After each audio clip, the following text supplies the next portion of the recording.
اللهم صل على محمد وآل محمد. بسم الله الرحمن الرحيم. روحي فاطمة الزهراء عليها السلام بنت رسول الله أنها قالت: دخل علي أبي رسول الله صلى الله عليه وآله وسلم في بعض الأيام وقال: يا فاطمة، إني لا أجد في بدني ضعفا. فقلت له: أعيذك بالله يا أبتاه من الضعف. فقال: يا فاطمة، ائتيني بالكساء اليماني وغطيني به. قالت فاطمة سلام الله عليها فما كان قالت فاطمة سلام الله عليها فأتيته بالكساء وغطيته به وسرت أنظر إليه وإذا وجهه يتلألأ كأنه البدر في ليلة تمامه وكماله. صل على قالت فاطمة سلام الله عليها فما كانت إلا ساعة وإذا بولدي الحسن قد أقبل وقال: السلام عليك يا أماه. فقلت: عليك السلام يا قرة عيني وثمرة فؤادي. فقال لي: يا أماه، إني أشم عندك رائحة طيبة كأنها رائحة جدي رسول الله صلى الله عليه وآله. فقلت: نعم، إن جدك ناعم تحت الكساء.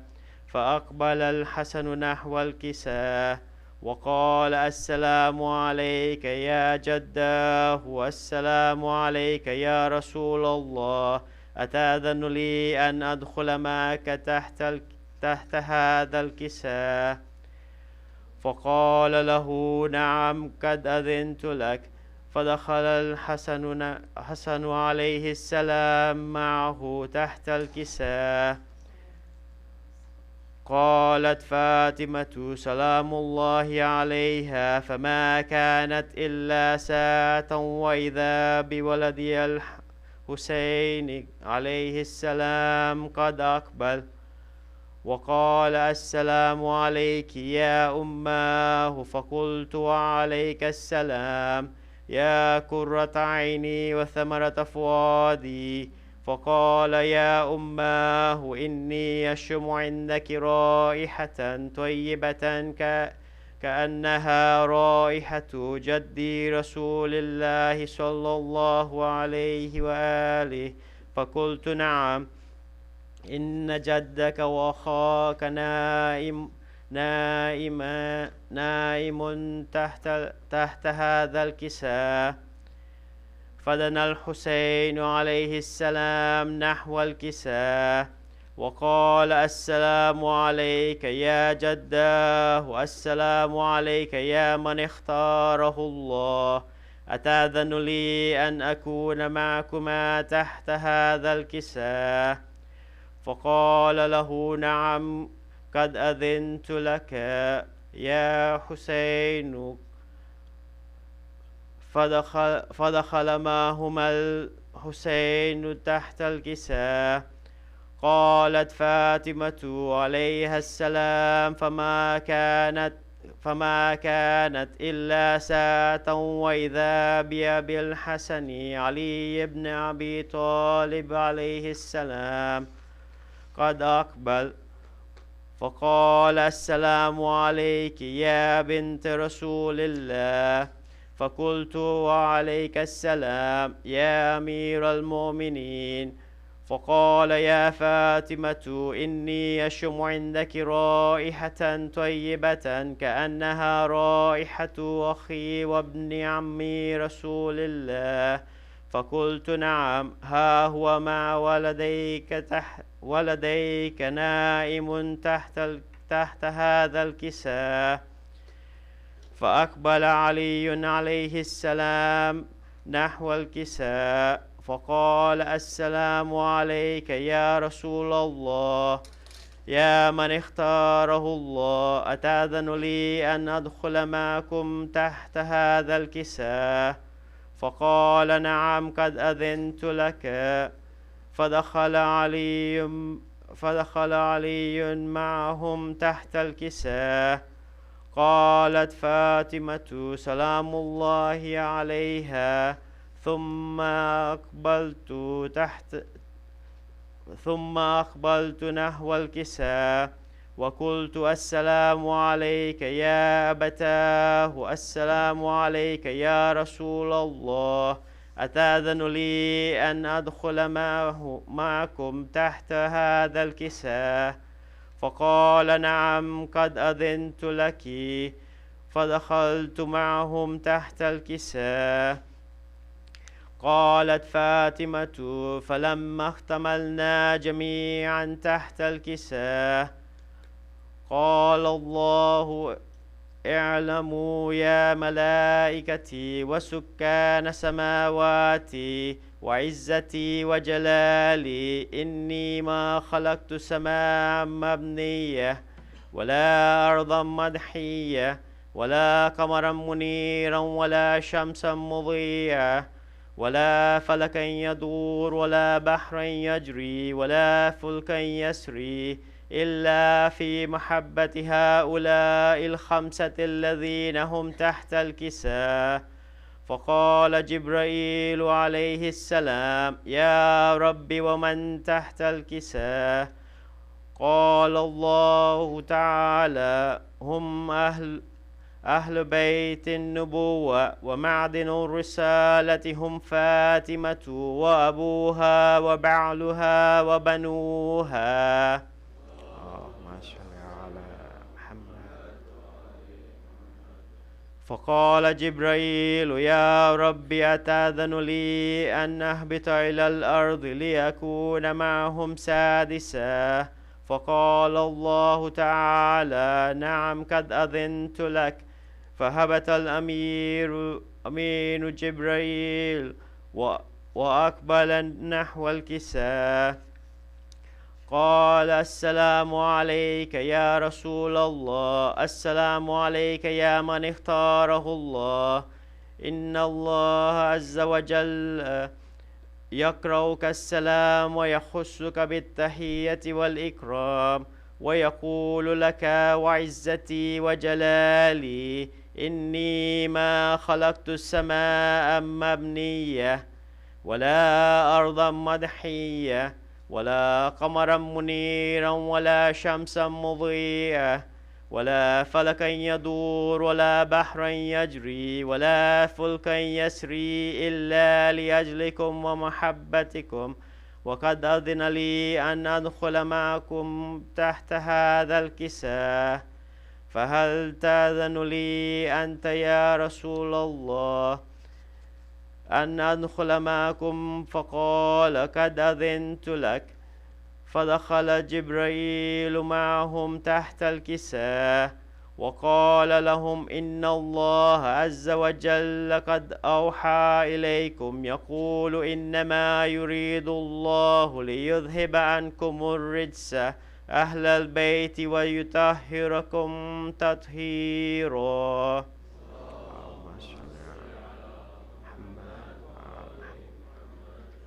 فقال علي عليه السلام: يا رسول الله، أخبرني ما لجلوسنا هذا تحت الكساء من الفضل عند الله تعالى.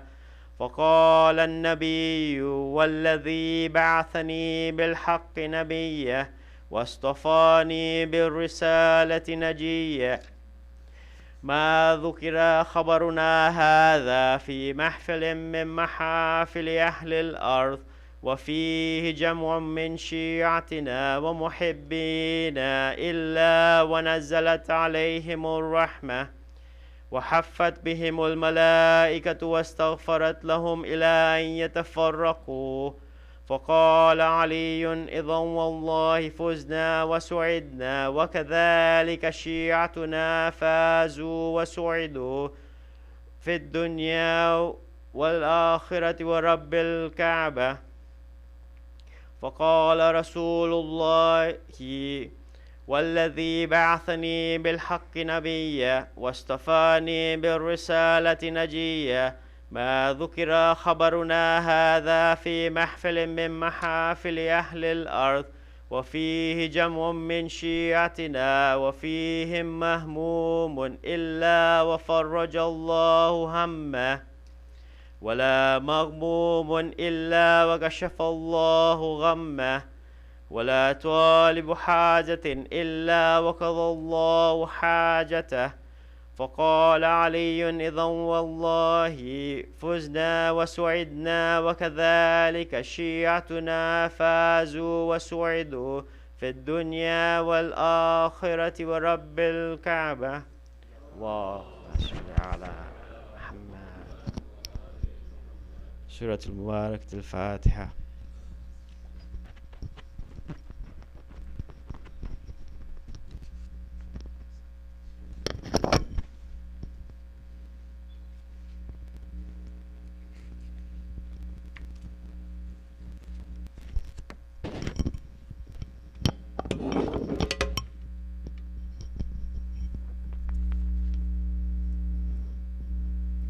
Bismillahirrahmanirrahim. For those of you who don't know me, my name is Habib Megji. I'm one of the volunteers with the Hajj Assistance Hajj Services group. First of all, on behalf of the HSC, HAS, I would like to welcome you all to this 2001 Hajj seminar. Special welcome to all of us, so all of you who are listening online. Inshallah, we will begin the program shortly. First of all, I would like all the men to please come forward. Akil has promised me he will not ask you any questions. Come forward so we have room for the people who are coming a little bit late.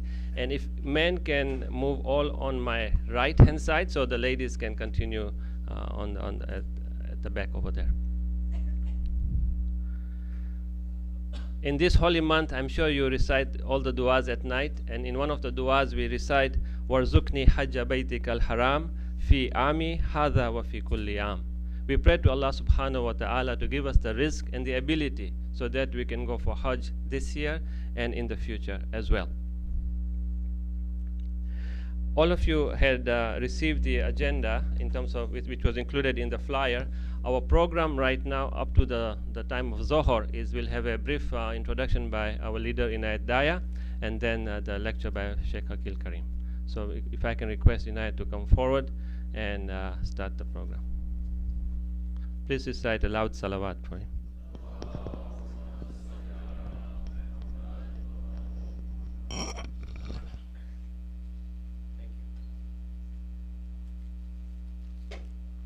I don't need the computer. I don't know how to use it. Assalamu alaikum, brothers and sisters.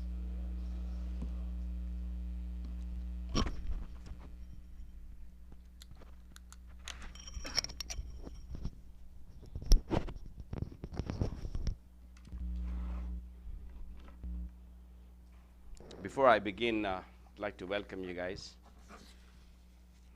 I'm not going to be that professional like Akil and Habib. They're very professional. I'm just rough ends here.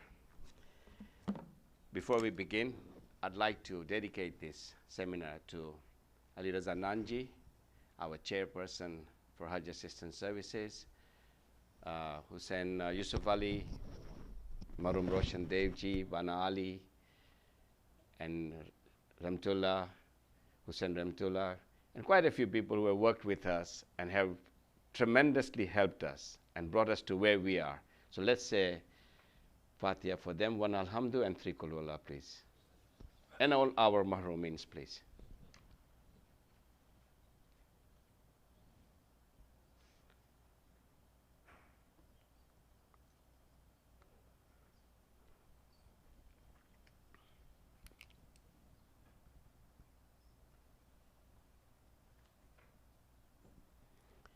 I would like to also thank Habib and Sabira, the Kamalias, Akil Karim, for doing a tremendous job. I'd also like to thank Mamdali Rashid and his family and Hemanis for helping us every year.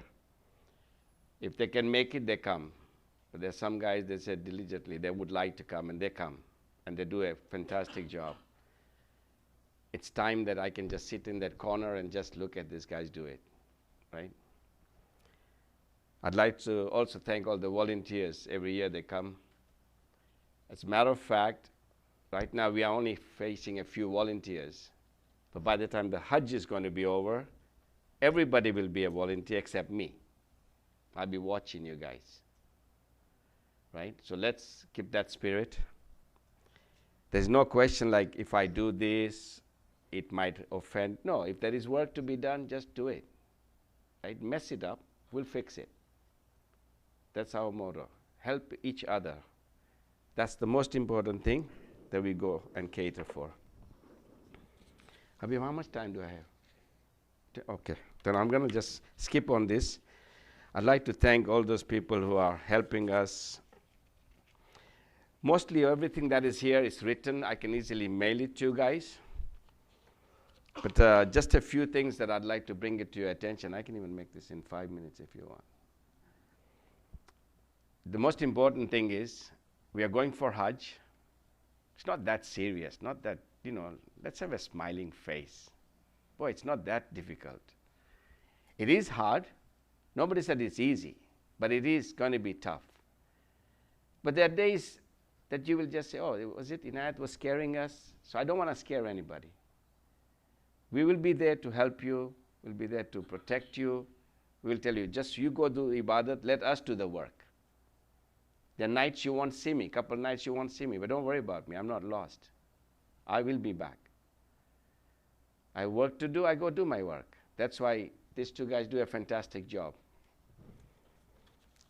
We'll talk about the bags. You allowed certain bags. This is immaterial right now, but I don't want to complicate with the seminar. You will be allowed 2 bags each on a flight. We'll take one of yours and one of mine, right?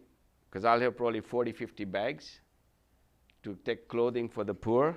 And this year we already agreed with Sheikh Amri's mosque that they will accept our clothing. Like we used to go and dump it at Damascus once upon a time. Everybody will get books like this. They're right now in Dubai. There's book 1 and book 2. This is very important. And you carry it with you, because that's the most important book that you need every time, every day. Secondly, you get an MP3 player.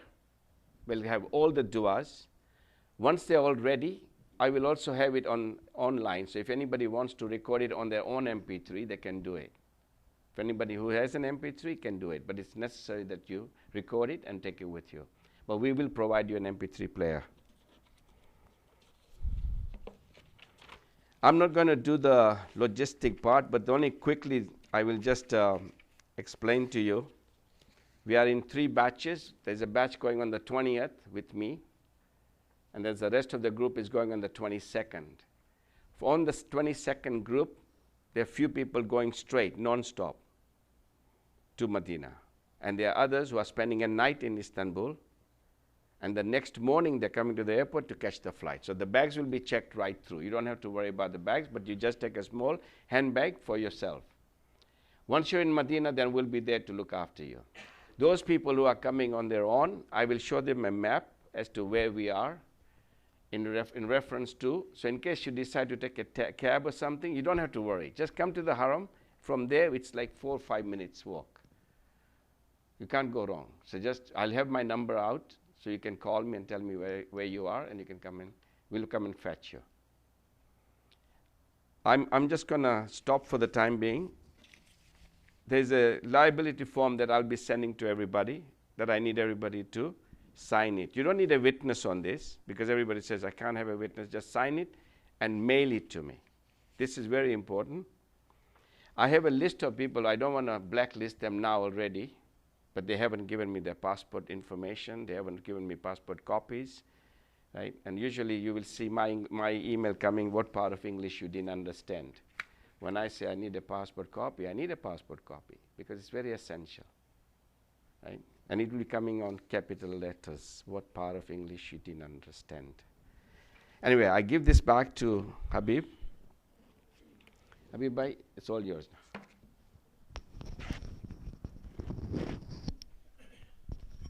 Okay, so please welcome Akil with a loud salawat. So what we will do is, inshallah, he will give us the lecture. If you have any questions, please write down in your notebook, and then he will give us time at the end. So he will, inshallah, finish by 1 o'clock, so we have time for doing the wudu and then for the Zuhr Salat, inshallah. And for the people who are listening online, we will give you the email address where you can quickly email us your question, and we will answer your question as well.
أعوذ بالله من الشيطان اللعين الرجيم بسم الله الرحمن الرحيم الحمد لله وكفى وسلام على عباده الذين اصطفى محمد وآله الطيبين الطاهرين أما بعد فقد قال الله عز وجل في كتابه المجيد وفرقانه الحميد وقوله الحق وهو أصدق القائلين بسم الله الرحمن الرحيم ولله على الناس حج البيت من استطاع إليه سبيلا. Recite a salawat for me, please.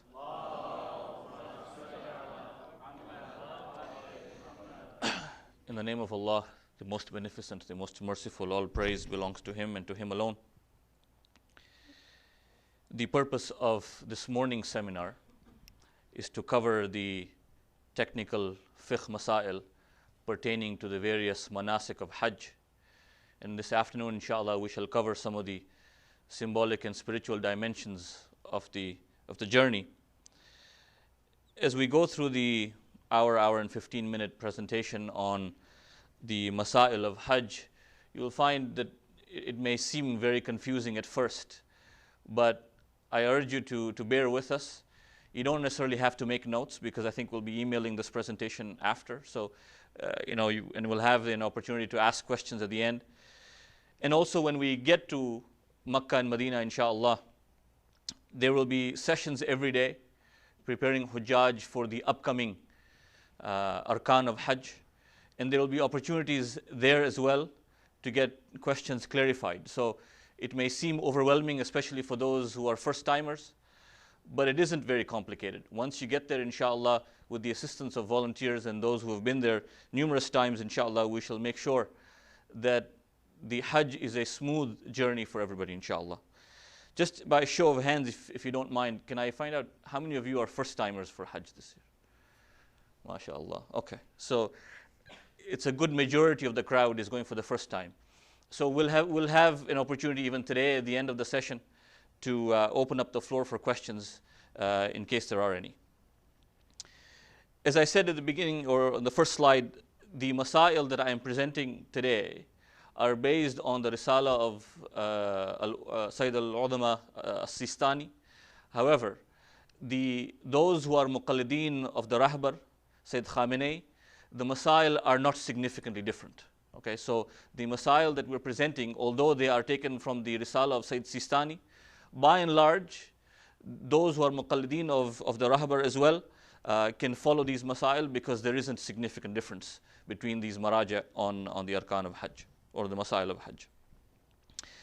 I'm going to cover just the general masail. I'm not covering the mustahabbat or some of the detailed masail. I'm only covering those masail that generally are applicable to us. We intend to have I think, an optional second seminar, probably a month out, where the masail that are specific to the sisters and to ladies will be covered by a sister. So these masail that I am presenting right now are just generic in nature. Those masail that are specific for ladies will be covered probably in the next session, inshallah. So the Quran says that when an adult male or female has certain conditions that he or she fulfills, then Hajj becomes wajib on him or her. So Hajj is not wajib on everybody. Hajj is wajib only if certain conditions are fulfilled. And the three primary conditions that make Hajj wajib on an individual are one, that he or she must be an adult. Hajj is not wajib on children. Hajj is wajib only on an adult. Hajj is wajib on someone who is sane. If someone is not mentally stable, then Hajj does not become wajib on him or her. Thirdly, the individual must have freedom and financial ability to be able to perform Hajj. What does this mean? It means that he or she must have enough time. He or she must be able to take enough time off from work, for example, to be able to go for the journey and come back. Okay? He or she must be physically able to be able to go and embark on this journey. Hajj, as you will find in the discussion this afternoon, where we talk about the medical aspects, Hajj is a demanding journey physically, right? And those who are not physically able or fit to be able to embark on the journey, then Hajj is not wajib on them. There should be no obstruction to be able to embark on this journey and come back. And in today's day and age, there really is no obstruction to be able to go for Hajj and come back. We should have enough means for the journey to be able to reach there and get back. And upon our return, we should have means upon our return. In other words, if, for example, you're going to lose your job if you take the 3 weeks off and go for Hajj and come back, and you're not going to have a means of livelihood when you come back, then Hajj is not obligatory on you, right? So one must have enough means to be able to embark on the journey and have means upon their return. Also, one's financial obligations must be fulfilled before one leaves. So if, for example, one has a khums obligation on yourself, then that must be fulfilled before you can embark on the journey of Hajj. So you must fulfill your financial obligations before you are able to embark on the journey of Hajj. Hajj then really has two parts. It has the first phase of Hajj is called Umrah Tamattu, and the second phase of Hajj is called Hajj Tamattu. So Umrah Tamattu has 5 manasik, 5 rituals that form a part of Umrah Tamattu. For those who have been for Umrah Mufrida, just regular Umrah, these 5 manasik are identical, except that there is Tawaf al-Nisa in Umrah Mufrida, which is not there in Umrah Tamattu. But these 5 manasik are the key manasik of Umrah Tamattu. Wearing of ihram, performing tawaf, reciting 2 rakat namaz after tawaf, sa'i, which is going between Safa and Marwa, and then taqsir. Okay, and we'll cover each one of these in a little bit of detail. First, ihram. Ihram is worn in a place called miqat. There are 9 miqat that are available for Hujjaj to wear their ihram from. However, those who are coming from outside Saudi Arabia have 5 miqat that are available to them. Okay? The remaining 4 are typically for local Saudi Arabians who come from different parts of the country. So there are really 5 miqat that are available to those who are coming from outside the country. Because we are coming from Medina, inshallah we shall arrive in Medina first, and from Medina we'll go to Makkah. There is one specific miqat that is applicable for those Hujjaj coming from Medina. And that miqat is a place called Dhul Hulayfa. There is a masjid in Dhul Hulayfa that's called Masjid Shajara. All of us, inshallah, we will wear our ihram in the hotel, okay? But we will go to Masjid Shajara to formally put on the ihram. Putting on the clothes of ihram does not mean you're in ihram. It is only after one has performed the niyat and recited talbiyah, which we'll talk about in a minute, that ihram is formally on, right? So we'll put on the clothes of ihram in the hotel and go to Masjid al-Shajara. Okay? Masjid al-Shajara is probably just a few kilometers away from where we will be staying. There are three critical aspects to the process of wearing ihram. One is the kind of garments that need to be worn. Two, the niyyah. And three, the talbiyah that has to be recited. So let's talk about the garments. The clothes that need to be worn. For women, women wear regular clothes, except that there should be no silk. Women are not allowed to wear silk as part of the ihram, okay? But otherwise, women wear regular clothes. Generally, you find that everybody wears white, okay?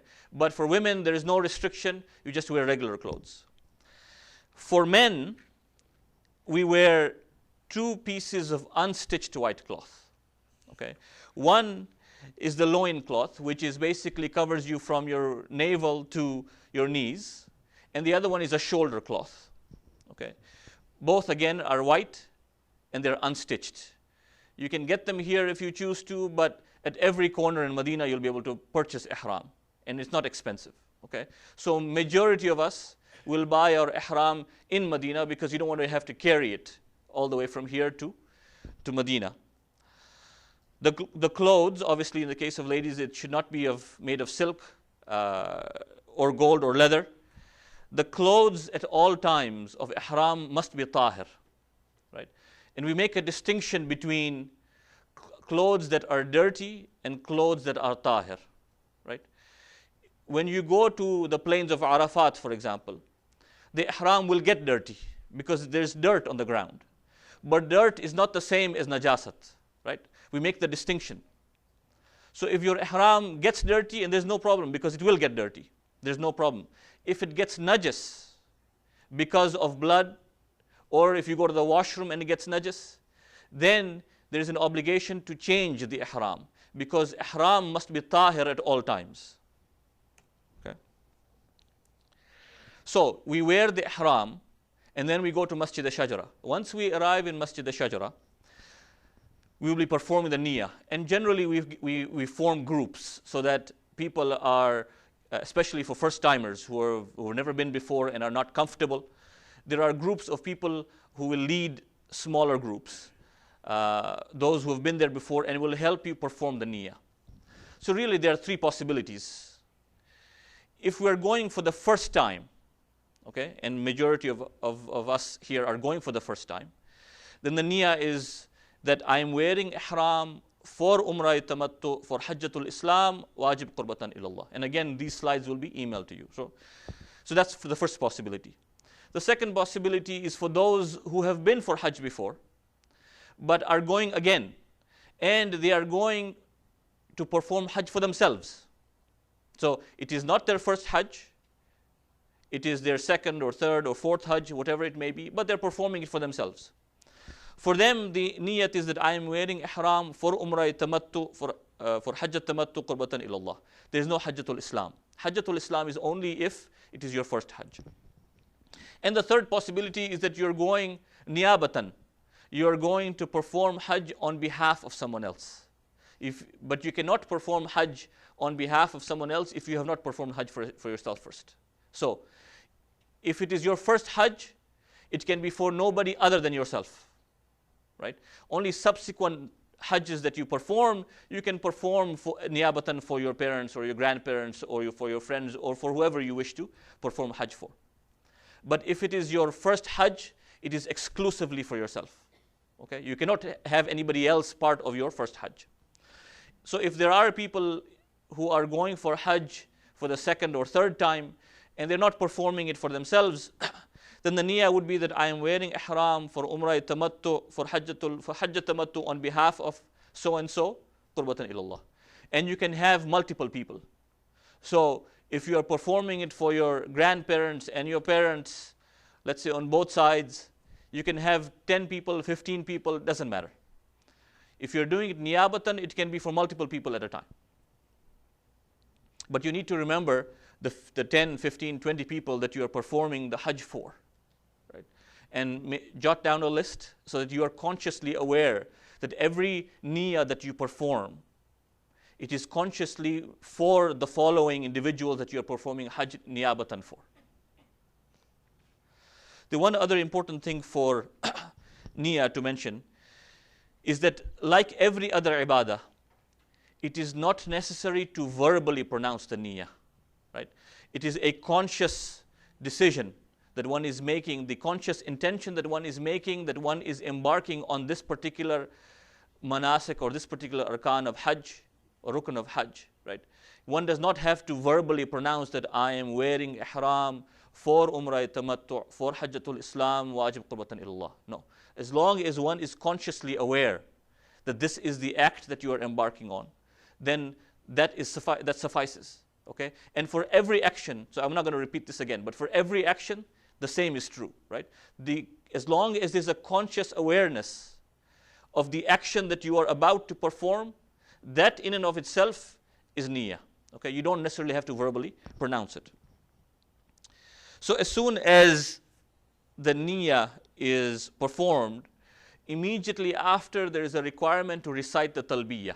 Okay? And the talbiyah is this phrase that is on the screen, labbaik Allahumma labbaik, labbaik la sharika laka labbaik, innal hamda wan ni'mata laka wal mulk la sharika laka labbaik. Where we are acknowledging to Allah subhanahu wa ta'ala that we are here, we are present, we are making ourselves known that we are present before you, right?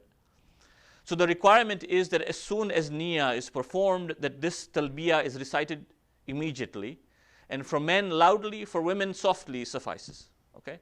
And again, these groups that are formed where people who have been before are helping those to perform niyyah, once the niyyah is performed as a group, the group leader will recite the talbiyah once loudly so that everybody recites the talbiyah, because it is important that the talbiyah be recited right after the niyyah. And then it is recommended to repeat the talbiyah as often as you can. Okay? The journey from Medina to Makkah is approximately 450 kilometers. Okay? And we'll be on a bus at night heading, inshallah, from Medina to Makkah. It's 450 kilometers. It can take 4 hours, it can take 6 hours, it can take longer, right? It all depends on how busy the traffic is on the roads. It's very unpredictable. Okay, there are times where you can get there very quickly, and there are times like last year where there was a traffic jam for a significant portion of the journey, and it took us much longer to get there. Okay, so recite the talbiyah as often as you can on the bus, and there'll be chants on the bus, inshallah, of talbiyah, right? People will then doze off because it'll be in the middle of the night, but if you're awake, recite talbiyah as often as you can until you reach the outskirts of Makkah. Okay? Talbiyah needs to be stopped as soon as you reach the outskirts of Makkah. So, as soon as the niyyah is performed and the talbiyah is recited, now you are formally in the state of ihram. You are, as I said earlier, you were not in the state of ihram when you wore those 2 pieces of cloth in the case of men, leaving the hotel. It's only once you got to Masjid Shajara, you recited your niyyah, or you performed your niyyah and you recited the talbiyah, now you are formally in the state of ihram. Now that you are formally in the state of ihram, 25 things become haram on the one who is in ihram. The one who is in ihram is called a muhrim. So there are 25 muharramat for a muhrim. Okay? Many of these muharramat are not applicable for a lot of us, okay? But I'm going to go over them very quickly and maybe spend a few extra minutes on those that generally apply to us. But there are 25 muharramat that are applicable on every muhrim. So, hunting and killing insects, okay? Generally, we don't hunt when we go to Makkah and Medina. So that is one that is not applicable to us.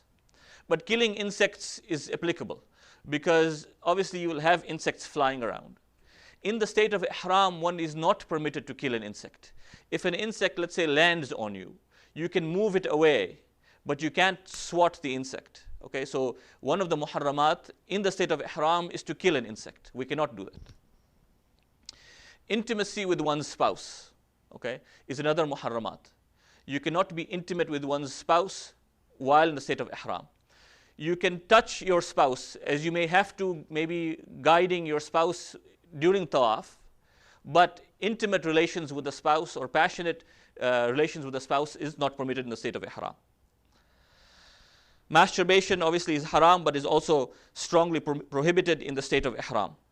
Reciting or witnessing a nikah in the state of ihram is also one of the muharramat of the state of ihram. There are certain kinds of social interaction as well that are not permitted. Lying, swearing, that brash behavior with fellow Hujjaj is considered to be unacceptable behavior in the state of ihram. Okay? Quarreling, swearing in the name of Allah subhanahu wa ta'ala, all these kinds of acts are not permitted. They're haram in the state of ihram. Carrying arms, a gun, a sword, a spear, again, not applicable to us in today's day and age, but it is haram to be carrying a weapon in the state of ihram. So these are generally ones that are not very applicable to us. But then we come to some of those that are specifically applicable to us. So wearing sewn clothes, right?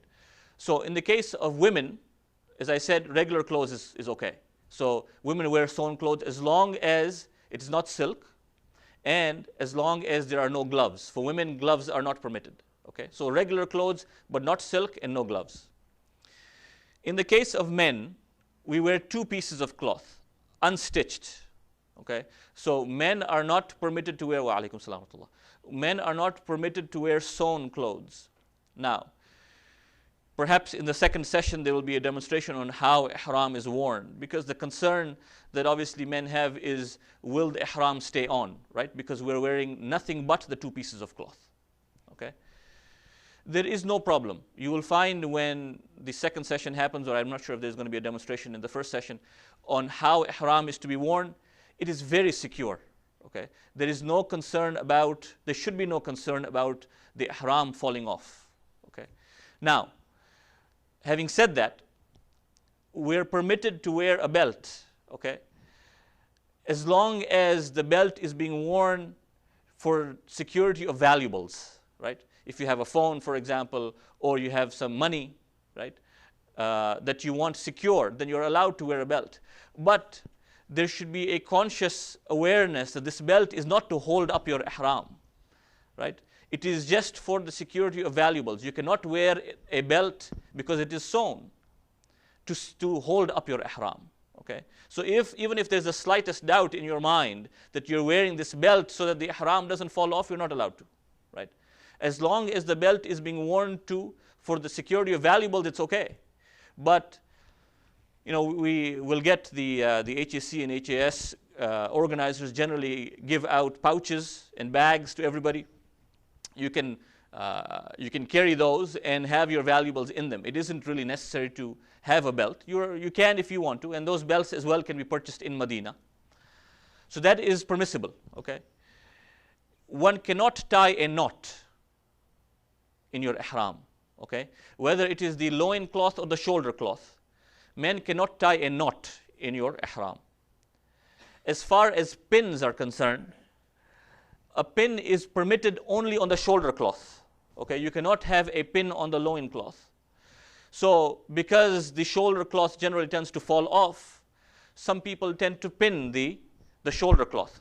Not required, but if you are more comfortable pinning your shoulder cloth, you're permitted to have a pin in your shoulder cloth. Okay. The next prohibition in the state of ihram is looking in the mirror for the purposes of beautification. Okay, so this again applies to both men and women. We are not permitted in the state of ihram to be looking in the mirror for the purposes of beautification, just to see if the hair is okay or your hijab is okay. No, okay. For the purposes of your hijab, maybe you can ask another sister to make sure that everything is okay, but you're not permitted for the purposes of beautification to look and stare at the mirror. Okay. Now, there are exceptions. The exception is if, for example, you're injured on the face. Something, God forbid, happens and you're injured on the face, you can look in the mirror to check the status of your injury, but not for the sake of beautification. Okay. If you are driving, and a lot of us don't drive in Makkah and Medina, but if you're driving, Sayyid Sistani says that you are permitted to look in the mirror because you're driving and you want to look at the status of the roads. That is permitted. Wearing glasses is permitted. However, wearing sunglasses is only permitted in the state of ihram if you're wearing it for medical reasons. Okay? If you're wearing it again for the purposes of beautification, then wearing sunglasses in the state of ihram is not permitted. Okay? So if you have a medical reason where you have to wear those sunglasses because you get a migraine, for example, after that, if you don't wear the glasses, then you are permitted to wear sunglasses. Covering of the feet. For men, it is forbidden for men to cover their feet in the state of ihram, in the sense that you are not permitted to wear socks or shoes that cover your entire foot or feet in the state of ihram. Okay? So for men, generally we wear sandals or slippers that ensure that a good portion of the top of your foot is uncovered. Okay? Not only just the toes, a section of the upper part of the foot needs to be uncovered. Okay? So generally if you wear flip-flops, that's more than adequate. Okay? Because enough of your foot is exposed. For women, there's no restriction. You can wear socks, shoes, sandals, no problem. There is an exception, however, in the case of men. If, for example, you're lying down and your ihram covers your foot, there's no problem. Okay? The only prohibition is wearing something that covers your entire foot. If while you're lying down and your ihram covers your foot, as it will happen, then there's no problem with that. Beautification. It is not permissible in the state of ihram to use perfume while in the state of ihram. So, you cannot apply any perfume, male or female, it doesn't matter. Foods that we generally eat have a fragrance in them, whether you eat an apple or an orange, or sometimes even the foods that we eat generally have an aroma and a smell to them. That is okay, as long as you're not consciously taking in the aroma and the smell of the food. Okay? The food has a smell and an aroma to it. You can eat it, there's no problem. But there should be no conscious decision to take in the aroma, because that is one of the prohibitions in the state of ihram. For women, wearing surma is also considered to be one of the prohibitions in the state of ihram. So generally speaking, beautification is not permitted in the state of ihram. Self-beautification as well, in the form of jewelry for the ladies, rings as well. Okay? Self-beautification in the state of ihram is not permitted. Now, many of us wear an aqiq ring. The aqiq ring is permitted as long as, again, it's a conscious decision that this aqiq ring is not a form of beautification. If in our mind we want to show the kind of aqiq ring we have, or the size of the aqiq ring, or the design, then that automatically becomes a sense of beautification. That is not permitted. Okay? But otherwise, it is mustahab to wear an aqiq ring. So if you're wearing an aqiq ring and wish to continue to wear the aqiq ring, there's no problem. But you'll find many, even those who wear aqiq rings on a regular basis, will take everything off. Okay? But there's no problem to wear an aqiq ring if you choose to wear it in the state of ihram.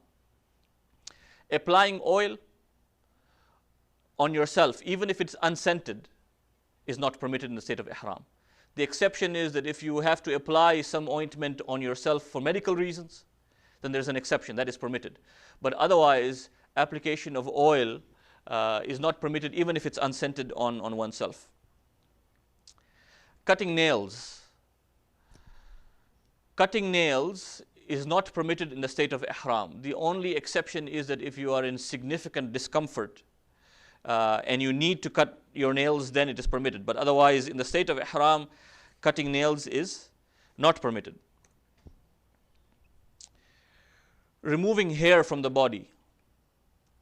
You know, some people have this general tendency to stroke their head or to stroke their beard or mustache, right?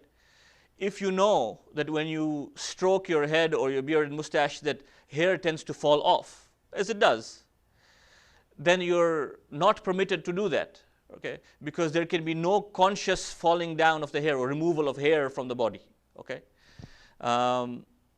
However, there are exceptions. If you're performing wudu, for example, and in the process of performing wudu, hair falls off, that is okay. But no conscious rubbing of the hair on the face or on the head that will result in hair dropping off is permitted. The other exception is scratching, right? Sometimes when you scratch, hair falls off. Again, if you feel that hair is going to fall off, if you scratch your hand or your head, then again, it is not permitted. Covering of the head, in the case of men and in the case of women, covering of the face is not permitted. So, in the case of men, covering the head or a portion of the head in the state of ihram is not permitted. So, you can't wear a hat, for example, in the state of ihram. You need to be bareheaded because there's no excuse but to cover any portion of the head. So one thing that is interesting to note is that the ears, Sayyid Sistani considers the ears to be part of the head. And therefore one cannot cover the ear as well in the state of ihram. This is the reason why you'll find that in the state of ihram, those who are on the phone, they'll be holding the phone in a weird way because they can't be covering their entire ear while in the state of ihram. You either hold the phone away from your ear so you can hear the conversation, or you hold it in such a fashion that you're not covering your entire ear, because in the state of ihram, you cannot cover a portion of your head, and the ear is considered to be a portion of the head. Now, many of you will have an MP3 player or an iPod, right? Ear plugs is okay. So if you have an earphone and you put it into your ear to listen to the Quran or du'as, there is no problem with that, because that is not considered to be covering your ear. In the case of women, covering of the face in the state of ihram is not permitted. So wearing a niqab, for example, right, that covers the face is not permitted, or covering the face with a fan or a handkerchief in the state of ihram for women is not permitted. And then for both men and women, immersing one's head into water, which we generally don't do, is not permitted either. Sheltering in shaded places for men. Men are not permitted to travel under shade when the sun is out or if it's raining. Okay? So during the day, if the sun is shining, men are not allowed to travel under shade. Okay? So this is the reason generally why we travel at night, because we are permitted to travel in a bus, but as long as the sun is not out or it's not raining. So when we travel at night in a shaded bus, in a closed bus, and it starts raining, there's a problem for men. For women, there's no issue. For men, there's a problem. The sun is not out, but it's raining. So it's unlikely that we're going to stick our heads out of the window, right? So we have a choice. You either stop the bus and you get out and you wait until it stops raining. Alhamdulillah, I don't think it has happened in the last few years. Or you get out of the bus and you wait, because we cannot be permitted to be under shade when it's sunny or it's raining. If you are, or if we are, then there's a kafara that has to be paid to recompense for the infringement. Okay? So, men are not permitted to travel in a shaded vehicle when the sun is out or if it's raining. However, shelter from fixed objects is okay. Okay? So if we are outside and are walking and you walk alongside a building and the building is putting shade on the path, there is no problem. Okay? Because that's a fixed object. When we arrive at our destination, whether it is in the hotel in Medina or the tents in Arafat, those are fixed objects. During the day, we can be inside the hotel, no problem. On the plains of Arafat, we can be under the tent, no problem. Those are fixed objects. We just cannot travel. Okay? Now, if it is a cloudy day, you can travel. So the restriction is that you cannot travel when the sun is out or if it's raining in a shaded vehicle. For women, as I said earlier, for children, and for men, for example, who are ill or aged and cannot withstand, let's say, the heat, and are forced to travel in a shaded vehicle, there are exceptions to be made. Okay, but generally speaking, for most of us able-bodied men, right, we cannot travel in shade. The next item that is haram in the state of ihram is bleeding one's body, okay, in any way. So if you're, again, scratching, if you're going to scratch your arm or any part of yourself and you fear that it's going to result in bleeding, then you're not permitted to scratch oneself, because one cannot bleed oneself in the state of ihram. Extraction of a tooth or teeth is not permitted in the state of ihram. However, if one is brushing one's teeth, and if one bleeds while brushing one's teeth, then that is okay.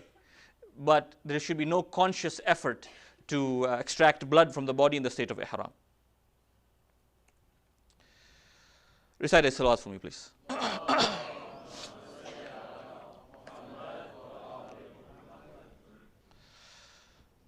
So I've very quickly gone through the 25 muharramat, and again there will be questions, an opportunity to ask questions if there are any at the end. So we'll provide as much clarification as we can, and if there are questions that we are not able to answer, inshallah we'll answer, and we'll send an email out to everybody if we're unable to answer any questions that require specific reference to a mas'ala. So we'll be on this bus heading from Medina to Makkah, inshallah. As I said, it's about a 450-kilometer drive. We will embark on this journey at night. Okay, so generally speaking, we arrive in Makkah by late or early morning. Okay, just before Fajr, generally speaking. Last year we got there much later than that. We got there well after. Some people got well after Fajr prayers because of the traffic on the road. But generally speaking, we get there around Fajr time. Okay, and then there'll be groups formed deciding when they will take Hujjaj for Umrah Tamattu. Okay, and again, as I said, for those who have been who are going for the first time, if you've been for Umrah, then this first phase of Hajj is very familiar to you. Okay, but if you have never been, then there will be various people from various parts of North America and Europe who've been there so many times that they will be taking small groups of 10, 15 people to complete the manasik of Umrah Tamattu. So, after having worn ihram, the second manasik of Umrah Tamattu is the performing of tawaf. Okay, and there are 5 conditions that are essential for one to be able to perform tawaf. One is the performing of one's niyyah, or reciting one's niyyah. There is the tahara, which is the ritual purity, and then there's also the physical purity that is required in the state of when performing tawaf. For men, obviously men have to be circumcised. Okay, that is one of the requirements to be able to perform tawaf. And obviously covering one's private parts, okay, is a requirement for performing tawaf. So niyyah. For the first timers, the niyyah will be that I am performing tawaf of the Kaaba in 7 rounds for Umrah Tamattu, for Hajjatul Islam, wajib qurbatan ilallah. Okay, and then if it is for your second time or for niyabatan, the niyyah is there. And again, when you see the slides, you can review it and be comfortable with the niyyah depending on your specific circumstances. When performing tawaf, one must be in the state of wudu. Okay, so generally speaking, you perform your wudu in the hotel before you go to the haram. This year, our hotel is very close to the haram, probably about 5, 7, 10-minute walk. So it's a very close proximity to the haram. So you perform your wudu in the hotel before you head down to the haram. If your wudu is broken before the completion of the 4th round, then your tawaf is invalid. Okay? You have to go out, perform your wudu, and restart. Okay? If your wudu is broken involuntarily after the 4th round, then tawaf is valid. Okay? But you go out, you perform wudu, and you come back and you resume from where you left off. Okay? If, however, your wudu is broken voluntarily, even if it is after the 4th round, then your tawaf is null and void. You go out, you perform wudu, and you come back, and you start afresh. Okay? So you will find in various, in several of these masail, there's the rule of 4. Okay? Because 4 is the cutoff. It's almost a halfway point. Okay? So again, you need to be in the state of wudu. If you involuntarily break your wudu after the 4th round, you're okay. You go out, you perform your wudu, you come back, and you resume from where you left off. If it happens before the 4th round, then you got to start all over again. You go out, you perform wudu, and you come back.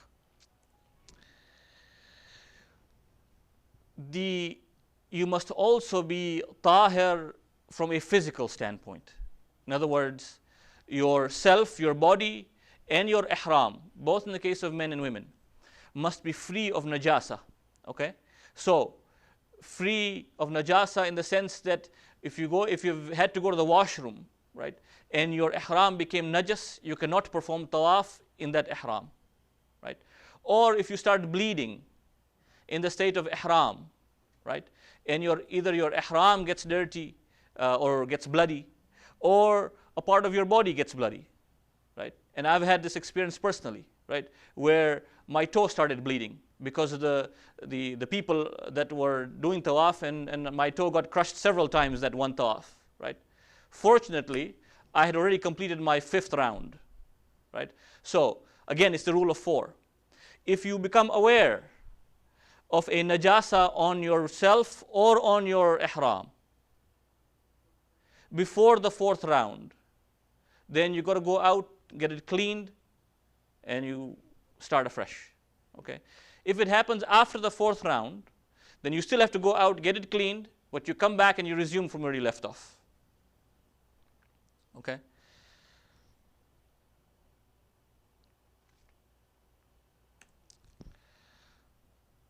There are 8 obligations. So these are the requirements or conditions for tawaf, but there are 8 obligations in performing tawaf.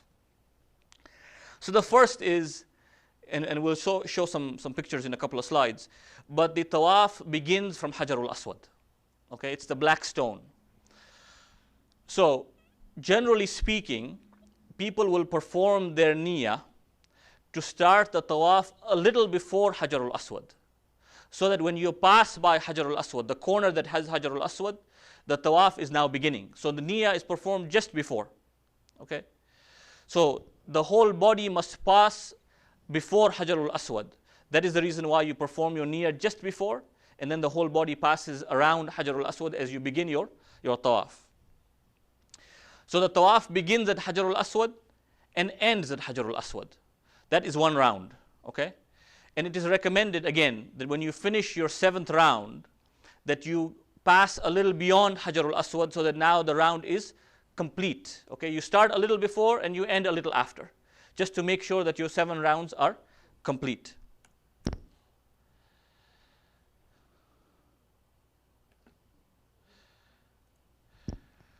Third, your left shoulder must always be facing the Kaaba. Okay?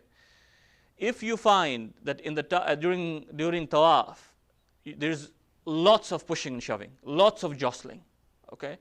Everybody is rushing to do their tawaf. Some people have finished their tawaf and are making a beeline out, okay, while you're performing your tawaf. So you're getting pushed in every direction. It happens every time, okay? So there's a possibility that you'll get disoriented. You try as best you can to make sure that your left shoulder is always pointing towards the Kaaba. Slight movement is okay. However, if you are pushed in such a fashion that you are now 180 degrees and your right shoulder is facing the Kaaba, then you have 2 possibilities. You either retrace your steps back, which is impossible to do, or you turn yourself around and you go around and you resume from where you left off. So that is a round that is not counted, but you resume from where you got disoriented or moved 180 degrees. Okay? So you have to have your left shoulder always pointed toward the Kaaba. You can't be in a position where your back is pointing to the Kaaba or your right shoulder is pointing to the Kaaba, where you're completely disoriented from the Kaaba.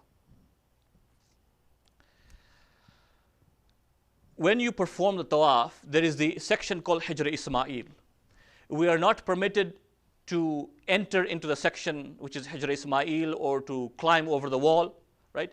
Hijr Ismail must be covered as within the circumference of your tawaf, okay? And then there's also the maqam of Ibrahim alayhi salam, okay? So we are required, according to the rulings of Sayyid Sistani, to perform the tawaf between the Kaaba and the maqam of Ibrahim alayhi salam, okay? And it's a very narrow distance between the maqam and the Kaaba, okay? Now, that is the requirement. However, it is makruh to perform it outside that ambit. But there are circumstances where people just cannot perform it, right? For those who are elderly, for example, or who are ill, and sometimes women, right, have difficulties performing the tawaf within that narrow boundary of the Kaaba and maqam.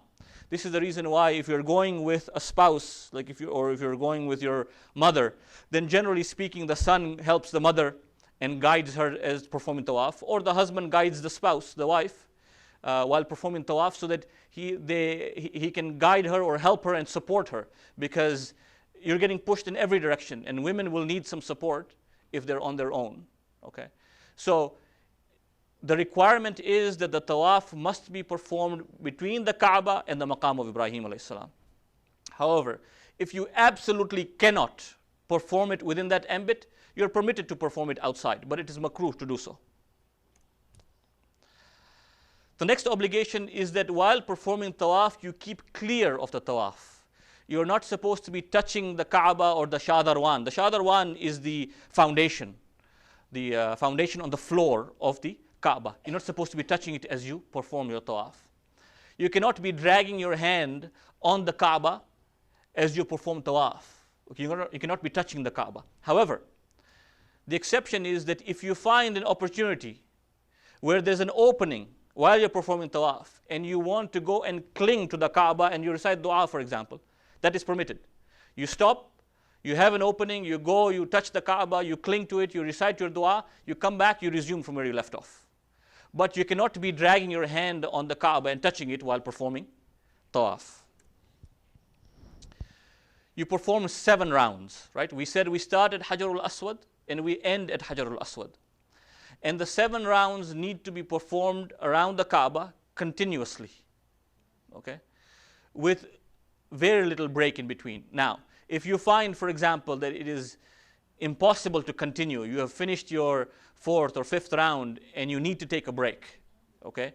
Or because you're with your spouse or your mother and you need to take and she needs to take a break, you're allowed to step away, okay, for a few minutes and then come back and resume, but it has to be a few minutes. The amount of time that you are away from performing tawaf should not make someone else think that you're not performing tawaf. So if it's a 5-7 minute rest, it's okay, but you can't take a 30-minute break before you come back and resume tawaf, because that is too long of a break between your rounds of tawaf. If you doubt, and with the rush of people, it is natural to doubt the number of rounds you have completed so far, okay? So there are a couple of things. One is if you're performing tawaf with someone else. Let's say 2 friends are performing tawaf together, or a husband and wife are performing tawaf together. You can rely on the other person's count, right? If you have forgotten whether you're on round number 4 or round number 5, and your wife says, no, for sure it's round number 4, that's okay. You can rely on someone else's count, okay? If you doubt how many rounds you have completed after tawaf is over, right, then you ignore the doubt. If you doubt, however, during tawaf, and you have no idea, is it number 3 or is it number 4? Or is it 4 or is it 5? Then it's done. You got to start afresh. Okay?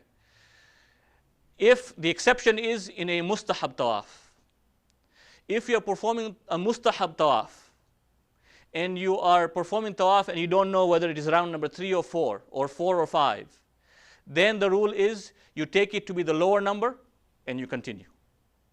But in a wajib tawaf, like for Umrah tamattu, Or for Hajj al-Tamattu, if you are performing a wajib tawaf and you have a doubt as to the number of rounds and you have no idea, then you got to resume. But to facilitate that, one of the things that, there are various techniques that people use. You decide from now that you're going to recite the following 7 surahs or the following 7 du'as. And you know specifically, for round number 1, it is this surah or this particular du'a. Okay? And that is your own way of making sure that you're on track. Okay? You decide on surah. Let's say first tawaf is going to be Surah Al-Hamd, and you keep reciting Surah Al-Hamd all the way around. You get to Hajar al-Aswad, now you go to Surah Ikhlas. You keep reciting Surah Ikhlas, and you know in your own mind what your 7 surahs are. It's one technique. Okay? They also give out beads. Okay? As part of the organizers, one of the things that they give out is a string that has 7 beads on it. Okay? So you hold that in your hand, right? You clip it on your finger, and then you count like it's a tasbih, right? That has 7 beads on it. And you make sure that you, as soon as you finish round 1, you pull 1 bead, and now you know you're finished round 1, and so on and so forth. So there are various techniques. Okay? It isn't, very onerous to be able to remember the number of rounds that you're on. It is doable. There are techniques to be able to do it, and it shouldn't be a problem. So as we said earlier, you must complete your tawaf without any considerable interruption. The tawaf must be performed with free movement. In other words, you must be walking, right, on the ground. In the rush, if you're lifted off the ground, and that also happens sometimes, if you're lifted off the ground, then you have 2 possibilities again. You either retrace your steps back, which again is not going to happen. In Hajj, it's never going to happen. Or you walk around, once you're back on your feet are firmly planted on the ground again, you walk around and you resume your tawaf from where you were lifted off the ground. The tawaf, the entire 7 rounds must be made consciously with yourself walking on the ground. Okay? Now, there is a challenge obviously for those who are elderly and cannot walk, right? If they are willing to walk and obviously cannot perform the tawaf between Kaaba and Maqam, but can perform a much bigger circle around the circumference of the Kaaba, then that is fine. They can perform tawaf on a wheelchair, but the problem is that in Hajj they don't necessarily permit wheelchairs on the ground floor. Okay, so that becomes a challenge, because we are not permitted to perform tawaf on the upper floor, because that is considered to be performing tawaf above the Kaaba. We have to perform tawaf on the ground floor. So for those who are ill or elderly and cannot perform tawaf and cannot make that big circle around, and were unable to get a wheelchair on that ground floor, then the only other solution is to have someone else perform tawaf for you. So again, just a couple of pictorial examples, or pictures that give you a sense. There are a couple of them. The corner on the left here is the Hajar al-Aswad. That's a maqam of Ibrahim alayhi salam. That's Hijra Ismail. And you see that this arrow is showing that the tawaf must be performed around the Kaaba, between the Kaaba and maqam of Ibrahim alayhi salam, and around Hijra Ismail. Okay. Generally speaking, during Hajj, they don't let people go into Hijra Ismail. Okay. They generally block that area. They may open it at certain times, but while performing tawaf, we cannot go inside Hijra Ismail. It has to be around Hijra Ismail. Okay. And that's sort of an aerial view of the same thing. And this is just another example that I found on the internet that shows the black stone in relation to maqam of Ibrahim alayhi salam and Hijra Ismail. Okay. So again, the starting point is the black stone, the ending point is the black stone, and 7 rounds around the Kaaba. So, having performed the tawaf, you finished your 7 rounds of tawaf. The next step is to perform 2 rakat namaz after tawaf, the salat of tawaf.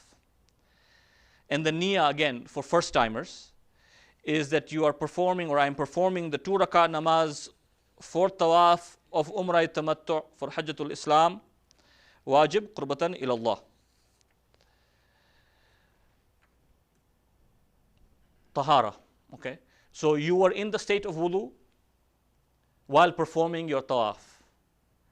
You must also be as you have to be when you're praying, generally speaking, in the state of wudu when you recite these 2 rakat namaz. So if after tawaf, right, your wudu breaks, you go, you perform your wudu. Again, just one note of caution. You can't perform wudu with the water that says this is for drinking only. And generally speaking, in the haram, the water that is there available is Zamzam water for drinking only. So you have to make your way outside or to the washrooms to perform wudu. You can't use water that is clearly designated as being for drinking only to perform wudu. So one needs to be in the state of wudu to recite this 2 rakat namaz after the tawaf. Again, as far as najasa is concerned, same standard rules apply as they would when you're praying in general. Okay, your body and your ihram cannot be najis in the state of while you're reciting your 2 rakat namaz. The 2 rakat namaz is recited like Fajr prayers. Okay, there is no special way of reciting it. It's just like you recite your Fajr prayers, first rakat, Surah Al-Hamd, and any other second surah. You can recite it aloud or you can whisper it. It doesn't matter. Okay, the requirement is that you recite it behind the maqam of Ibrahim alayhi salam, as close to maqam as possible, but behind the maqam of Ibrahim alayhi salam, and recite the 2 rakat namaz as quickly as possible after you finish your tawaf. So you can take a few minute break if you want to take a breather, you can, but as soon as you can after you have finished your tawaf, you are required to recite your 2 rakat namaz. If you forget to recite your 2 rakat namaz and you remember during the next manasik, which is the performing of sa'i between Safa and Marwa, then you interrupt that sa'i and you come back and you finish your 2 rakat namaz and you go back and you resume. If you finished your Safa Marwa and then you remember that you forgot your namaz, then you come back, you perform your 2 rakat and you have to redo your sa'i. Okay? So it's important to remember, and you'll find it's not, you will not forget. Okay? Because everybody will be praying 2 rakat namaz after their tawaf. So you'll be, the challenge is to find a spot, okay, as close to maqam as possible. You're allowed to go further back if there is no spot, because if there are a lot of people performing tawaf, it may not be practical to find a spot very close to maqam. The requirement is to find a spot as close to maqam as possible. But in the rush of thousands of people performing tawaf, it is not practical every time to find a spot close to maqam. So you find a spot behind maqam, as close to it as you can. Okay? Now, you will find obviously that there will be men and women reciting prayers together, right? There is no problem. You can be standing next to a lady who is not a mahram to you, there's no problem, because there is no way you can control that situation. Okay? And Agha allows that this particular instance that we pray in this fashion. So, 2 rakat namaz is complete. The next action that is part of Umrah Tamattu is sa'i. Sa'i is going back and forth between the mount of Safa and Marwa 7 times.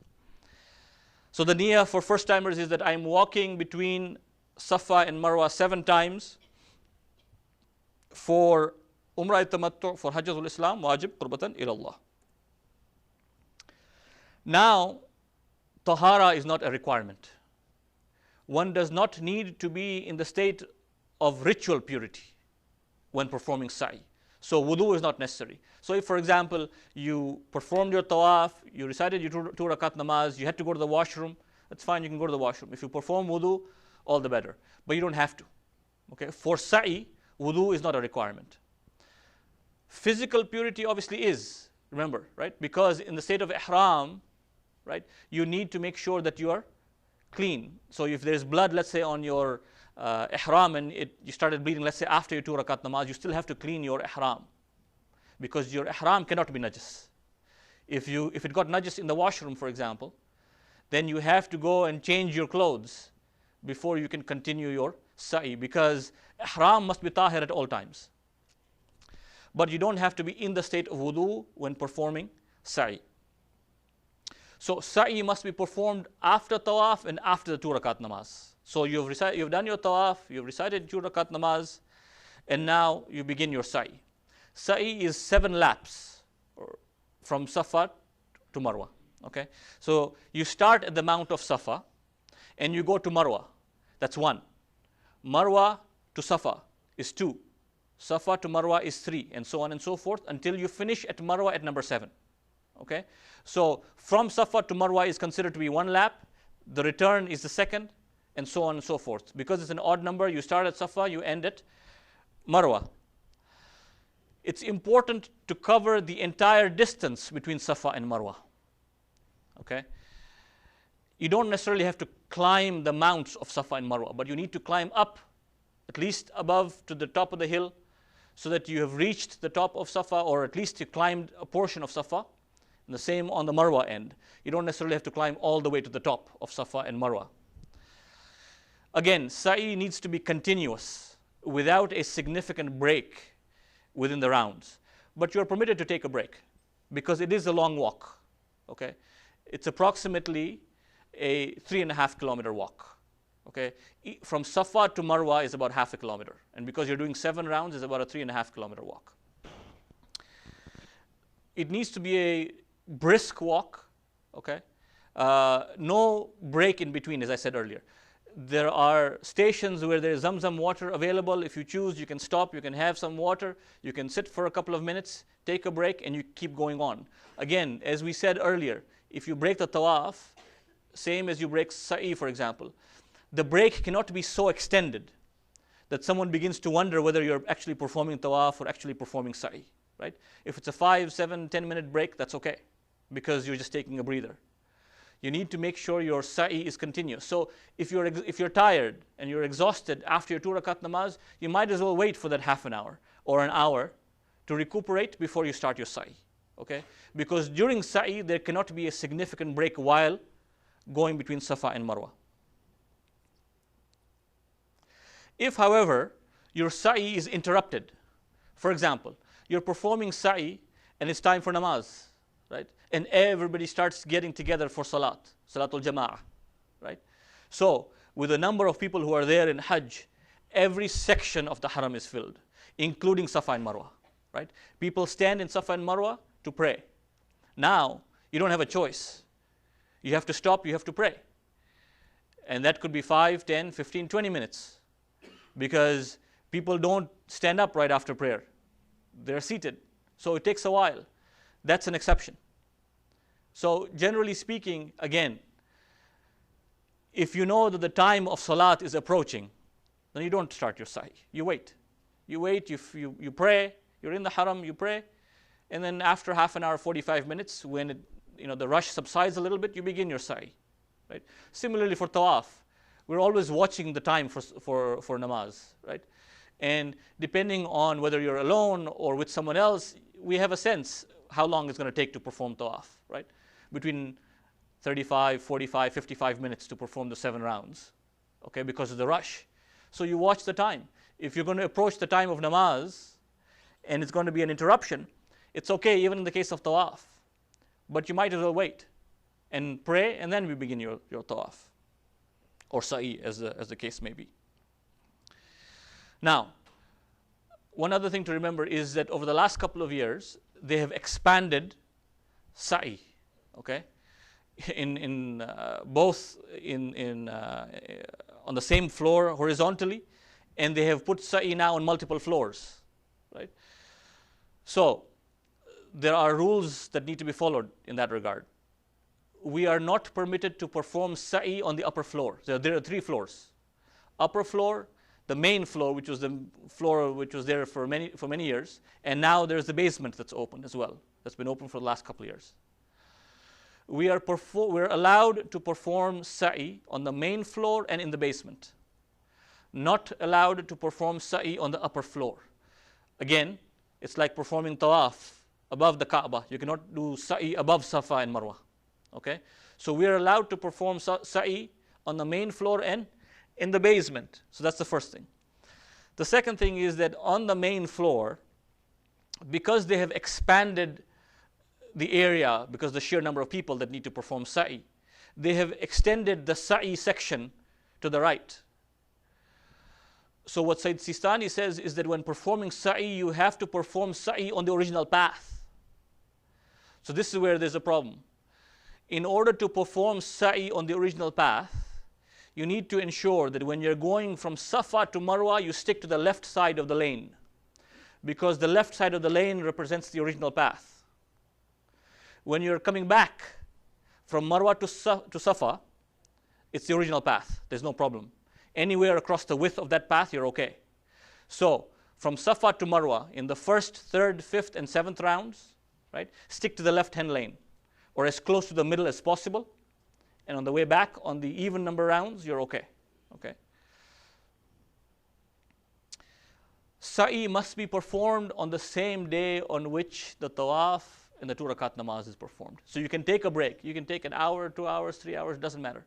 Let's say you did your tawaf and 2 rakat namaz in the morning. You can go back to the hotel. You don't have to perform your sa'i right away. But later that afternoon, in the evening, you come back. On the same day, you have to do your sa'i. Okay? So generally speaking, because we get there early in the morning or in the middle of the night, if there's enough time before Fajr prayers and people are up to it, we'll go to do our tawaf. Right? Sometimes last year we were late, so we went after Fajr prayers. In that instance, you go after Fajr prayers, you do your tawaf, you do your 2 rakat namaz. You don't have, if you're tired, you don't have to perform your sa'i right away. You can come back, you can rest, you can sleep for a little while. But remember, you're still in the state of ihram, right?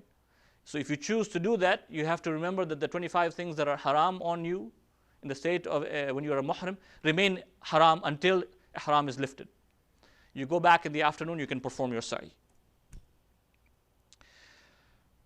While performing sa'i, both on the way from Safa to Marwa and on the way back, you will find that above there are 2 green lights. Okay, there's one green light, and a little further distance away there's a second green light. Within this passage, from the first green light to the second green light, men are supposed to walk briskly or to trot. It's called harwala. Okay, so generally we walk briskly anyway, but you'll find people trotting between the first green light and the second green light. Okay. Doubts that arise about the number of rounds. If after you finish your sa'i and you have a doubt as to the number of rounds you have completed, you ignore, right? If your doubt is whether you completed, obviously we're all going to end up at Marwa, right? So if your doubt is whether you completed 7 rounds or 9 rounds, then you ignore the doubt, because for certain you finished your 7. If you doubt whether you finished 5 or 7, then you have to redo your sa'i, because there's uncertainty whether you completed fewer rounds than 7. Okay. If you doubt while performing sa'i and are completely uncertain, again, you can rely. Typically, you're doing sa'i with a spouse or with a friend, and you can rely on each other's count. But if you're on your own and you forget which round you're on, again, you can decide which du'as or take the beads with you. But if you forget which round you're on, then again, sa'i is invalid. You got to redo your sa'i. So this is what it looks like. The top picture is, I think, really a really old picture, but you're starting from Safa and you finish at Marwa. It's about a 3.5 kilometer walk, and in the middle there's a wheelchair lane, right? So for those who are unable to walk that distance, ideally you should be walking. But if you're just absolutely unable to walk, then you're permitted to be wheeled back and forth on a wheelchair. The last manasik of Umrah Tamattu is taqsir, right? The niyyah is that I am performing taqsir for Umrah Tamattu for Hajjatul Islam, wajib qurbatan ilallah. Again, from a tahara standpoint, not necessary to be in the state of wudu when performing taqsir. So taqsir is performed by clipping off a little bit of hair from the head, beard, and mustache. It's acceptable to cut one's nails as well. However, it is highly recommended that one cuts one's hair before cutting off the nails. When completing Umrah Tamattu, we are not permitted to shave our head off. Okay, you find amongst the Ahl Sunnah, some of them after completing Umrah, they will shave their head. Okay, we are not permitted to do so. We have to only clip the hair in this first phase. Okay, so you clip a little bit of hair from the head or the beard or the mustache, and your taqsir is completed. Taqsir must be performed after sa'i, but does not have to be done immediately. So you finish your Safa Marwa. There will be people at the Mount of Marwa with scissors. Okay, lots of people will have scissors. Some will bring scissors, may have scissors with them. You can borrow a pair of scissors and you can cut your own hair. If you're unable to find a pair of scissors, there's no problem. You go to the hotel, find a pair of scissors in the hotel, you clip off a little bit of hair, and now your taqsir is done. It doesn't have to be done there and then. Okay. Remember though, that you're not permitted to cut one's hair in the state of ihram. This is the exception. So, if I am still in the state of ihram, okay, I have finished my sa'i, I have not cut my hair just yet, and this brother comes to me and says, can you cut my hair? I can't.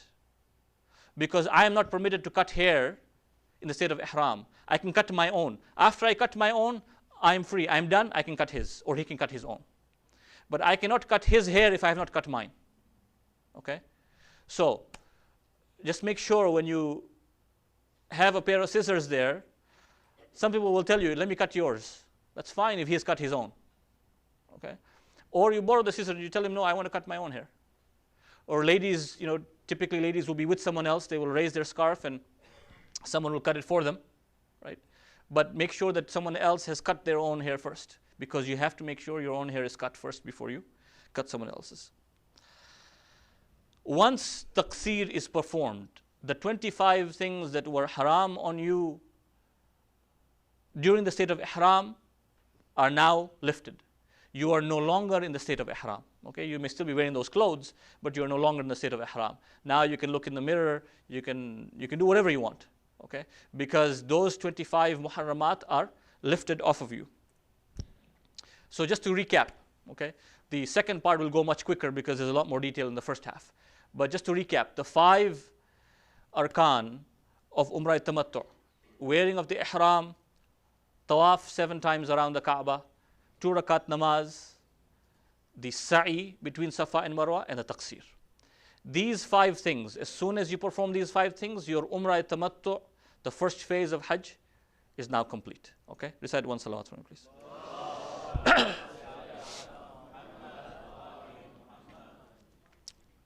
Hajj Tamattu. Hajj Tamattu has 13 rituals. This is the second phase. So now there's a gap. There's generally a gap of several days. Okay?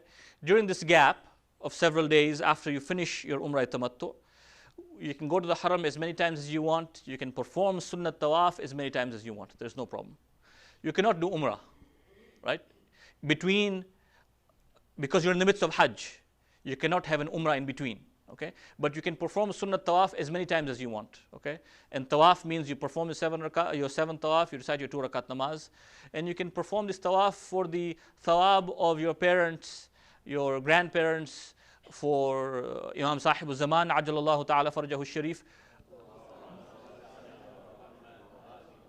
The Imams, whoever you choose to recite, do your Sunnat Tawaf for. Okay, or you do it for yourself. It doesn't matter. Okay. But on the 8th of Dhul Hijjah, which is the day of Tarwiyah, is the day on which we wear ihram again. Now we are beginning to embark on the second phase of the journey of Hajj, okay, which is now the Hajj Tamattu. So on the 8th of Dhul Hijjah, you wear the ihram typically in the afternoon. The miqat, as we said, there is a miqat, a place where ihram must be worn. The miqat at which the ihram is worn for Hajj Tamattu is Makkah, is Haram. Okay? But highly recommended that we go to Masjid al-Haram to wear our ihram.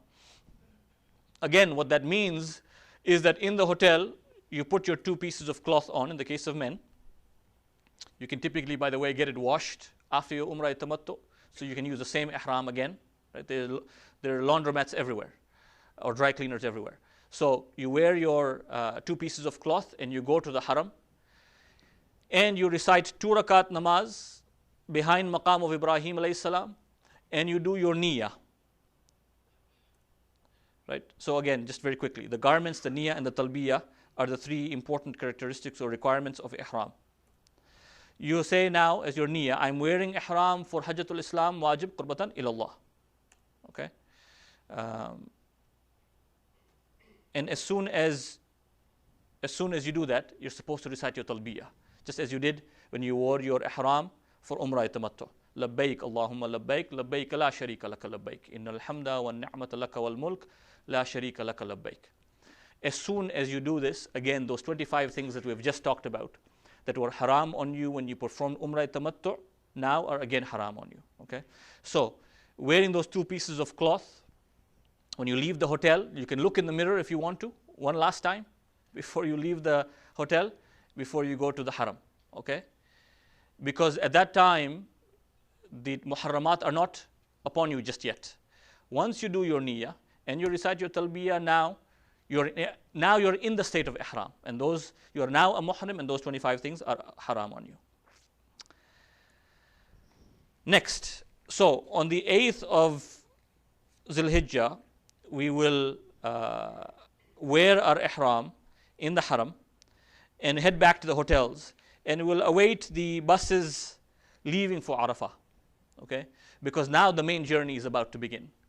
The requirement in Arafah is that we are there on the 9th of Dhul Hijjah from Zawal, which is around a little before Dhuhr time, to sunset. The afternoon of the 9th of Dhul Hijjah. That is the requirement of Arafah. But we leave typically at night, okay, well before midday, for a couple of reasons. One, logistical reasons, because we have to get there. Secondly, remember, men cannot travel during the day in a shaded bus. So we leave at night. Okay? So generally speaking, there'll be lists. They'll tell you you're on bus 1, 2, 3, 4, 5. You make sure you know what bus you're on. When your bus number is called, you come downstairs, you embark on the bus, and you head towards Arafah. We get to Arafah in the middle of the night. Okay? And you can rest, you can sleep. We get there, we'll pray our Fajr prayers. There'll be tents there. And the ideal thing that you need to do is to rest, because the main event is in the afternoon. Right? You can recite Quran, you can recite du'as if you wish, but don't tire yourself in the morning, because really the main event is in the afternoon. Okay? So people you'll find generally sleep in the morning. Okay? While you are in Arafah, it is not necessary for you to be in the state of wudu. Okay? Obviously you need to be a tahir from a sense that there can be no najasa on your ihram. If you go to the washroom or if there's blood, then you have to get it cleaned or replace. But you don't have to be in the state of wudu. So you're in Arafah, or will be in Arafah inshallah on the 9th of Dhul Hijjah from Zawal to sunset. And for wuquf to be valid in Arafah, one must be awake for at least a portion of that time. You find sometimes people fall asleep in the afternoon. Right? It's really hot sometimes in Arafah. That's fine. But sleep in the morning and try to stay awake in the afternoon. Okay? If you doze off later in the evening, that's okay. But for wuquf to be counted, you have to be awake for a portion of that afternoon, okay, in Arafah. There is a mountain there, it's called Mount Rahma. It's recommended that we don't climb the mountain. Okay? It's recommended that we stay on flat ground on the plains of Arafah. After we complete, and we'll talk a little bit about some of the symbolic and spiritual dimensions of this later this afternoon on each of these manasik of Hajj. After we complete our wuquf at Arafah, Maghrib time sets in, we pray our Maghribain Salat, there'll probably be something to eat, and then we wait. Okay, we'll be sitting in our tents, maybe people will doze off again for a little while, we wait for buses to head towards Mash'ar or Muzdalifah. Okay? So we'll head out to Muzdalifah probably middle of the night, okay, or later in the evening. And we get to Muzdalifah, we'll find our spot in Muzdalifah. Once we get to Muzdalifah, we perform our niyyah that we're saying, I'm staying at Muzdalifah on the 10th night, because we were there on the 9th day and now it's 10th night already. It's the night of Eid, okay, and we are in Muzdalifah. I'm staying at Muzdalifah on the 10th night of Dhul Hijjah For Hajjatul Islam, wajib qurbatan ilallah.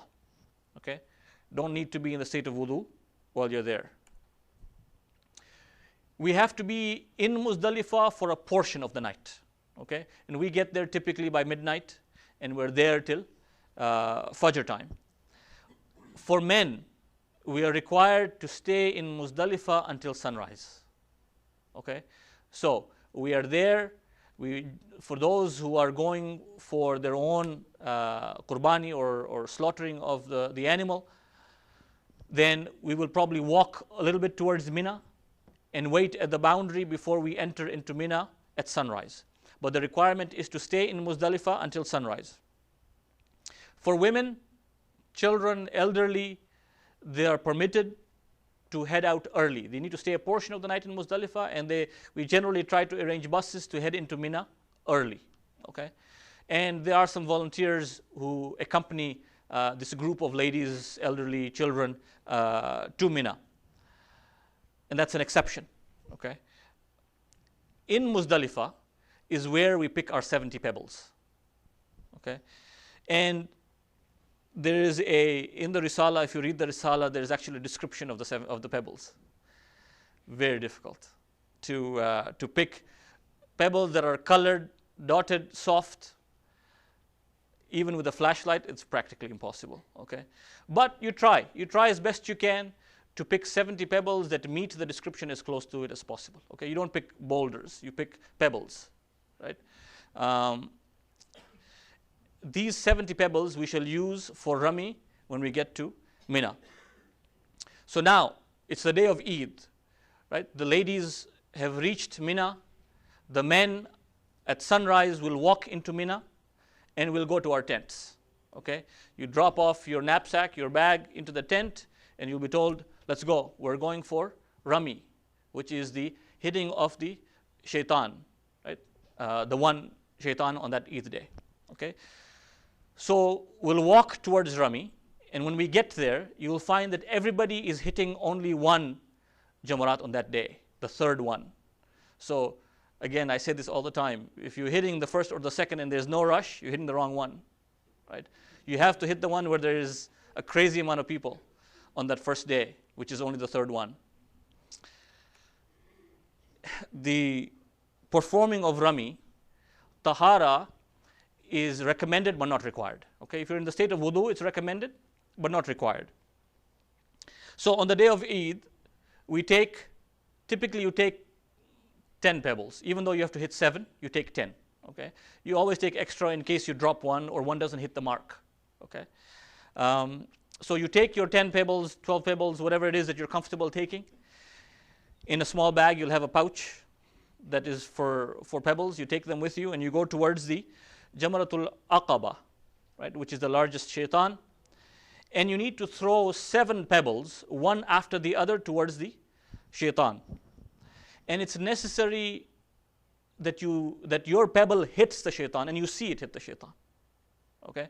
Now, you obviously wonder, when there are thousands of people throwing pebbles, shoes, sandals from a distance, right? How will you see whether your pebble is striking? Okay? Again, there's a technique, right? You go to the far end of the Jamarat, and then you make your way back in, and you aim towards the center as best you can, and you throw, and you'll be surprised. You'll actually be able to see your pebble strike, okay? Even though it seems like an impossibility, you'll see your pebble strike, okay? No doubt you'll see your pebble strike, okay? And you need to make sure that it strikes. The throwing of the pebbles needs to be done by the Haji himself, right? If you are you need to perform your own Rami, okay? So you need to throw your own pebbles. There are exceptions. If someone is really ill or an elderly person who can't make the walk, because it is a long walk and it's a walk that is jam-packed with people, okay? So it's not a long distance, but it takes a long time because of the sheer number of people that are on the path, okay? If someone is unable to perform Rami for themselves, then someone else can perform it on their behalf. But if you read the Risala, it's the importance given to performing Rami is so much that Agha says that even if you can't perform it yourself, be present when someone else is performing it for you. So if you have to come on a wheelchair and have someone do it for you, but you're present in the area once Rami is being performed for you. Highly recommended. Okay, if even that's not a possibility, then there's an exception. Okay. The stoning must happen between sunrise and sunset during the day. Okay, and the exception is for women on that day of Eid who have gotten there early, because they were allowed to leave Muzdalifah early. They generally will leave early to avoid the rush. Okay. The stone must hit the Jamarat in the original pillar. You will find in one of the pictures coming up, the pillars have been extended. They are much bigger than what they used to be years ago. But you have to aim towards the center of that large pillar, because that represents the original pillar of the Jamarat. Okay? And you need to aim towards the center. So even though you're coming from an angle, you aim towards the center as best you can towards the original pillar. You need to make sure, as I said earlier, that the stone hits, and you need to make sure that you're actually throwing the stone. If the stone was in your hands and someone pushed you and the stone fell out of your hand but it hit the Jamarat, that doesn't count. There has to be a conscious decision to throw the pebble towards Jamarat. Okay? So, 3 pillars. We're performing on the day of Eid only Al-Aqaba, the third one. Okay? But you'll see 3 of them. This is what the pillar looks like. It's a huge pillar, right? And you find from 50 feet away, people will be throwing their shoes and sandals, right? As they get close. So you come to the far end of the Jamarat, you make your way in again, and then you aim towards the middle, and you'll be able to see your pebble strike. So the reason why you carry more than 7 is just in case, right? Generally 7 is adequate. But if one falls out of your hand because you were pushed, or it doesn't, or you're not comfortable, you're not sure if it's struck or not, then you throw another one, right? Just to make sure that 7 strike. Okay. So the day of Eid, you finished your Rami. Now the next act is Qurbani. The niyyah for Qurbani is that I'm offering the sacrifice for Hajjatul Islam wajib qurbatan ilallah. Okay, not necessary to be in the state of wudu. The Qurbani is performed on the day of Eid. Okay. Over the last few years, the organizers have arranged for men to go and perform their own Qurbani. Okay. For those who are willing to go and perform their own Qurbani, and you'll be strongly encouraged to perform your own Qurbani for men, you'll be taken, and there'll be a group of us who will go, inshallah, and perform our own Qurbani. Those who don't want to do it for whatever reason, then there will be representatives who will do it on their behalf. Okay. As well as for the ladies. Okay, there'll be lists of 3 or 4 people who will have a list of the following people that they are performing Qurbani for, and they will perform it on their behalf. And you will be asked to perform a special niyyah saying that I'm giving such and such a person my niyaba to perform Qurbani on my behalf, qurbatan ilallah. And then you wait for the phone call to say that he or she has performed your Qurbani for you. Okay, the Qurbani must be performed after Rami and must be performed in Mina. The sacrifice should be, a camel, cow, sheep, goat. Generally, we perform goats, right? It has to be a sound animal. Okay, so when you get your animal, inspect it very quickly. It's like an assembly line, so you have to be very quick. Make sure your animal is not defective. Okay, its horn is not broken, or it's missing an ear, or ear is torn, or whatever. You tell him you don't want this animal, you want another one. He'll give you another animal. Okay, it's a pen. They'll open up another one. They'll give you another one, and you take that one. It's recommended that the meat from the animal is split in 3 parts, and there are certain things that need to happen with it. We generally leave it to the organizers, because the organizers are arranging for how the meat of the sacrifice is to be distributed, so it's not something that we need to worry about. After you perform the Qurbani, or in the case of ladies, after you get the word on the phone saying, okay, your Qurbani is done, now you perform the halaq in the case of men, or taqsir in the case of ladies. Now is the time when you shave the head. Okay? And you perform your niyyat saying, I am performing halaq in the case of men, or taqsir in the case of ladies for Hajjatul Islam, wajib qurbatan ilallah. Again, not necessary to be in the state of wudu.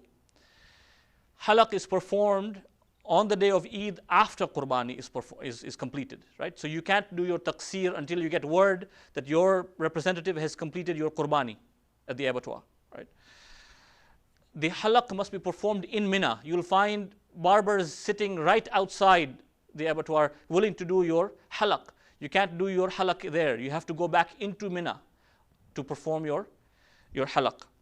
Halaq obviously can only be performed by men. Women cannot shave their entire heads, right? Men have a choice. Either you perform halaq or you perform taqseer.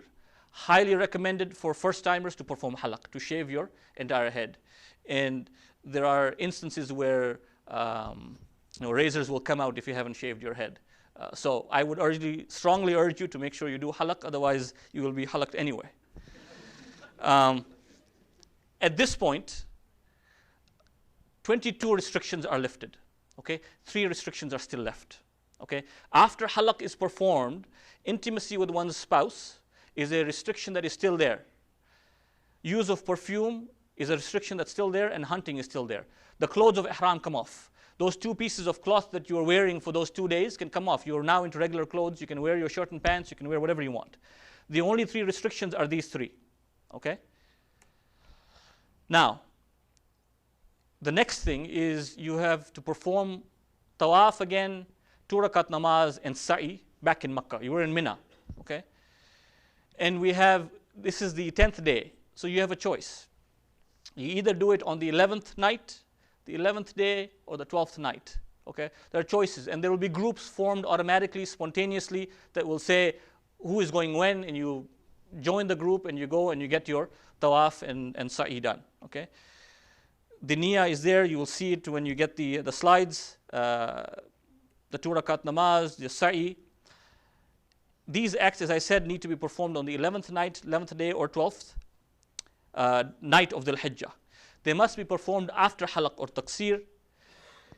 In the case of women, they're permitted to perform it before Arafat if they expect that the time of the month is going to come upon them while they are in Hajj, then they can do it before. Okay? That's an exception. After this tawaf, 2 rakat namaz, and sa'i is completed, then the restriction of using perfume is lifted. So now you can use perfume if you wish to do so. Then you do tawaf al-nisa. Okay, so another round of tawaf and 2 rakat namaz. The niyyah is there. You perform your 2 rakat namaz. This tawaf al-nisa must be performed after you finished your other tawaf of Hajj, your 2 rakat namaz and your sa'i. Again, for women, if they're expecting that it's going to be that time of the month for them, then they can perform it earlier. But for men, it has to be performed after. Tawaf al-nisa and the 2 rakat namaz is wajib. Okay? Because without performing tawaf al-nisa and the 2 rakat namaz, the restriction of intimacy with one's spouse is not lifted.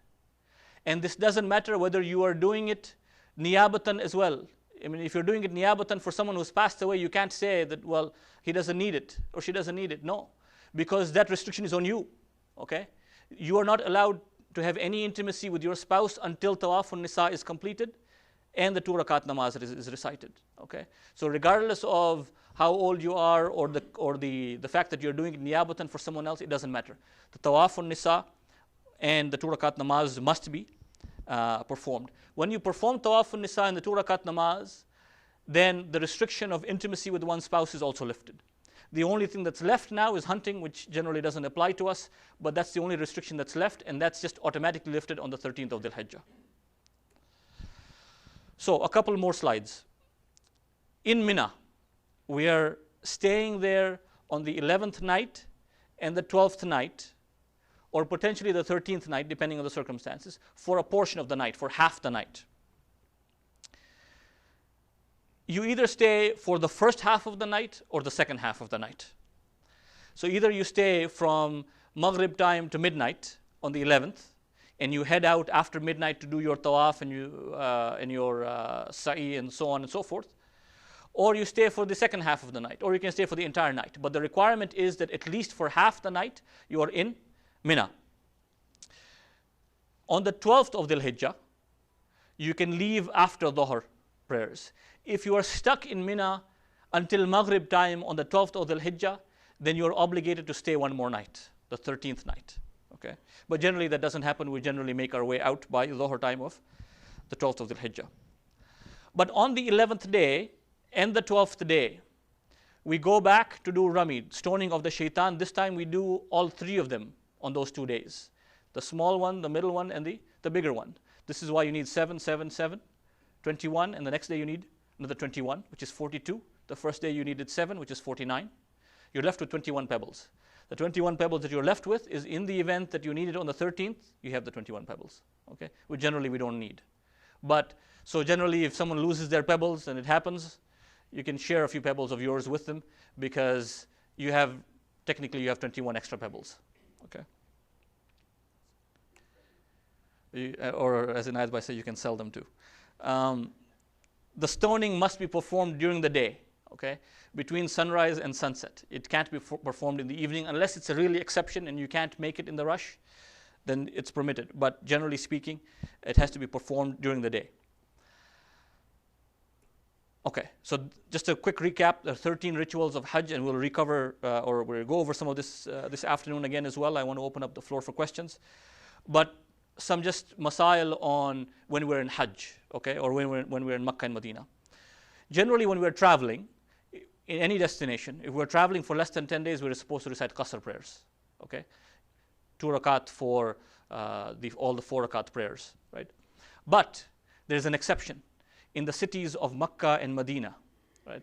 Not only in the haram, even in the hotel. If you choose to pray in the hotel, which we would urge you not to do, because the haram is so close that you should be able to go to the haram to pray.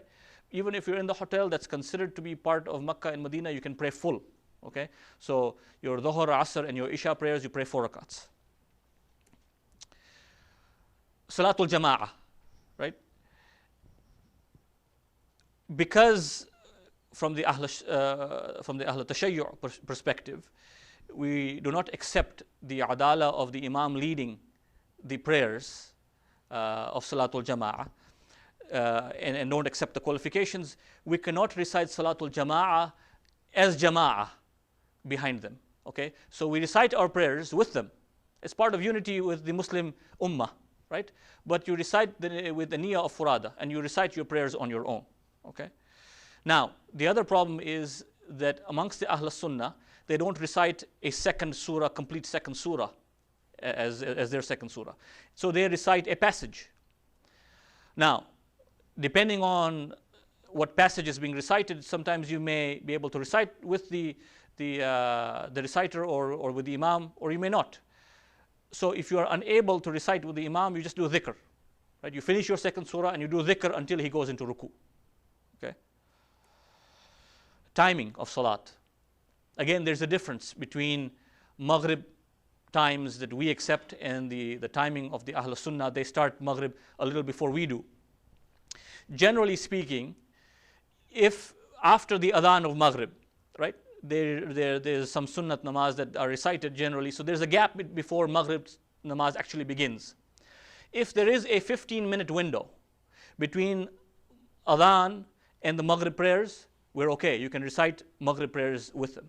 If they start in 10 minutes, then you cannot recite your Maghrib prayers because it's not Maghrib time yet for us. So you join with them, you recite a qada prayers. After you finish that prayer, you recite Maghrib again, your actual Maghrib prayers, because they have started before the time of Maghrib, okay, as far as we're concerned. Sajda, right? Generally we do sajda on the turba of Aba Abdullah alayhi salam, right? There are issues to perform sajda there on the turba, okay? So without creating a scene, right, you don't necessarily have to do sajda on the turba. The Risala permits us to perform sajda on the earth, on things that are not edible or worn, and things that grow from the ground. But the marble floors that are in there in Medina, in the Masjid al-Nabi in Medina, in the Haram in Makkah, we're permitted to perform sajda on the marble floor, right? So you go to the Haram, you can do your sajda on the marble floor. You don't need a sajdagah, right? You can perform sajda on there. In Medina, however, there are carpets as well. So you find a spot where you can put your forehead down on the marble floor, and then you're okay. Last slide. Every day, in Makkah and Medina, while you're there for Salatul Jama'ah, there will be namaz mayyat, right? Because people are passing away all the time, okay? And so right after the Jama'ah prayers, they will stand up for Salatul Mayyat. They'll announce that there's Salatul Mayyat for someone who's passed away, or a child who's passed away, or several people who've passed away. And out of respect, we stand up to join Salatul Mayyat. You don't sit while they're reciting Salatul Mayyat, right? So you stand up and you join them. If you look at the Risala, and this is a summary, right? This is a short form version of how Salatul Mayyat is recited, right? We recite the longer form generally when Salatul Mayyat is recited in our centers, but this is the short form. The short form is, it consists of 5 takbirat. First takbir, you perform your niyyah, you recite your takbir, and then you just say, Ashhadu an la ilaha illallah wa ashhadu anna Muhammadan Rasulullah. Allahu Akbar, second takbir. You recite salawat, Allahumma salli ala Muhammad wa ali Muhammad, you do. Third takbir. Then Allahumma ghfir lil mu'minina wal mu'minat. Fourth takbir. Allahumma ghfir li hadal mayyat. Fifth takbir. And Salatul Mayyat is over. Okay? So they will recite silently, but this is the 5 things that you recite. Again, you will get these slides. You can look it up in the Risala. It's there, exactly like this in the Risala. Okay? I have taken longer than I expected, as always. But I want to open up the floor for questions from here. And for those who are joining us online, Brother Habib's email address is on the screen. You can email the question.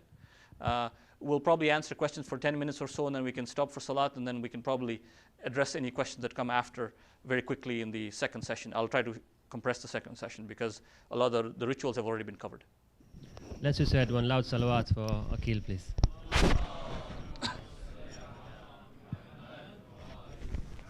I know this may sound very heavy for you, but don't worry, Akil is coming with us, so that's the best part. Number 2, as Akil mentioned, in Medina we will have at least 5 lectures to prepare us for the Umrah Tamattu. And then again, once we are in Makkah, once we finish the Umrah, then we'll have again lectures of around 4 to 5 lectures to prepare us for Hajj Tamattu. So inshallah, Abbas Jafar from London will also accompany the group. Sheikh Mustafa Jafar will accompany the group. So you'll have, lots of leaders there to answer all your questions. So again, don't be overwhelmed. This is the heavy part which we covered in the morning. So afternoon is much, much easier and easy. Okay, so I'll open up for questions here from the floor, while the people who are listening very patiently on the online, we have around 40 people listening on the online, so if they can, by that time they'll send us an email. So anybody who has a question, please wait for the mic so people from on the online can hear as well. Anybody with a question? My question is, I actually have 2 questions. The first one is regarding when, if your 2 pieces of cloth become najis and there's no opportunity to clean it, are we just supposed to purchase? So, okay, do you want to ask your second question as well, or? Sure. And then regarding the sacrifice, Yes. I'm not sure where the meat is going at that point, if it's going to the people in need Yes. in the area. If it's done over the phone in another country, in an area that requires meat. Okay, so let me, I'll answer both. So generally speaking, ihram, consists of, for men, 2 pieces of cloth, right? When we take our knapsack with us to Arafat and Muzdalifah, we generally recommend that, between 2 people, you buy 3 sets of ihram, right? 3 sets of ihram, meaning each consists of 2 sets. So you will have 3 pieces of cloth, your brother or your friend will have 3 pieces of cloth. You'll be wearing 2, you'll have 1 in your knapsack. In the event you go to the washroom, and let's say your bottom part gets najas, or you start bleeding, you hurt yourself, you start bleeding, then you take that piece off and you have a spare piece in your bag that you can swap, right? And there will be others who will have their 1 spare piece as well. In case you run out of both, then you can borrow from someone else, because not everybody gets their ihram najas throughout the 1.5, 2 days. It isn't a very long period of time. Okay, so generally speaking, when you're in Medina, you buy, if you're on your own, you buy 2 sets, and you can keep 1 in the hotel. But you're wearing 2 and you carry 1 piece with you. Allows you to swap. As far as the Qurbani is concerned, the requirement is Qurbani must happen in Mina. You cannot pick up the phone and say, I'm going to get the Qurbani done in East Africa or in Pakistan or wherever, because there are people who are in need there. No, Qurbani, the requirement is that the Qurbani must happen in Mina, and therefore it must happen in Mina. Assalamu alaikum. Wa alaikum salam. While you're in ihram, removal of hair is haram, right? I was just thinking about some circumstances where hair is removed. For example, if you're doing wudu Yes. and you wash your face, Yes. and for example, an eyelash comes off or Yes. a piece of your eyebrow comes off, is that an exception? Is that okay? That's an exception. That's okay. Yeah, that's exception. If the hair falls off in the state of wudu, while you're doing wudu, or let's say you decided to go have a shower, that's okay. But the conscious rubbing of the head or the beard and hair falls off, that is not permitted. But in wudu, it's okay. Anybody else? For some of us who are going to go to Makkah and not coming to Medina, where are you going to wear your ihram? And secondly, I just wanted to confirm You're not coming to Medina at all. not How are you? You're coming via Jeddah. yes. So Juhfa. Okay, so Juhfa is the place. So, if you're coming extremely short journey and coming via Jeddah straight to Makkah, then the miqat from Jeddah is Juhfa. It's about 115, 120 kilometers from Jeddah. okay, so it's on the way. It's a little bit of a detour. Yeah. But And secondly, I just wanted to make sure when you are doing your tawafun nisa, you are not in ihram at that time. Am I you correct? don't have to be, no. So ihram is off. The clothes of ihram are off when halaq happens, right? In Mina on Eid day, right? This tawaf that is being performed, the tawaf of Hajj and tawaf of Nisa, is being performed after regular clothes. Now, you'll find some people still wearing ihram. It is mustahab to continue wearing the ihram, but by then the ihram is so filthy because you've been out for 2 days, right? But some people still choose to wear it, or they have a spare ihram and they'll put a new pair of ihram on. But technically, the clothes of ihram are off, other than those 3 restrictions that remain, that are lifted at various stages. So our suitcases and everything are in the hotel. We are just carrying our clothes in the net. You're carrying a knapsack that has maybe one ihram in the case of men, a shirt and a pant, and your medication or whatever it is that you need. But just a few things that you can. And again, you're carrying your own knapsack, so don't fill it up. Just you only need it for a day and a bit. So make sure it's light. Okay, here's a question from an online person. What are the literal meanings of the various terminology in the seminar? For example, tamattu, miqat, taksir, rami, and any other important ones which I cannot recollect. We'll cover that in the afternoon, inshallah. Okay. Here's another question. After performing tawaf, you realized you are bleeding on some part of the body, but don't know when the bleeding started. Do you have to perform the entire tawaf again? No. If you discovered that you were bleeding after the fact, then you're not obligated to do it again. If, however, you had a doubt you were bleeding. So, for example, as I gave the example, my foot was bleeding. I had a doubt that my foot was bleeding, right? But it's very difficult to see your foot in the rush. You have to find an opportunity to look at your foot, because if I ignored that and I was in fact bleeding, then there's a problem. So if there's a doubt that you're bleeding, then you have an obligation to check. You can't ignore the doubt, right? But if you discovered all of a sudden after that there was blood, it may not even have been your blood, someone else's blood. After the fact, is okay. During the state of, like, when you have the ihram on, and a part of it becomes najis, instead of washing it, are you allowed to cut it?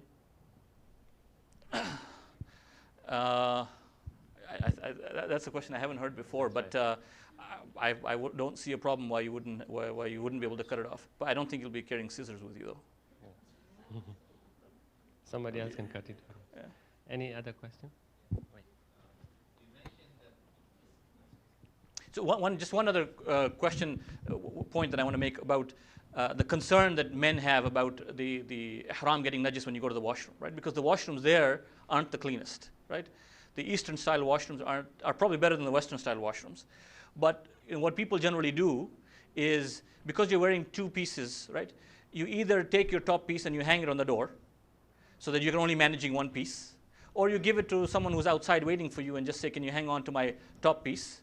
So you're only managing 1, because it is difficult to manage both so that they don't get najis. So you take one off and hang it on the door, then you take the other one off, you do whatever you have to do, you put it back on, and you can leave. So it's very, very feasible to make sure that it doesn't get najis.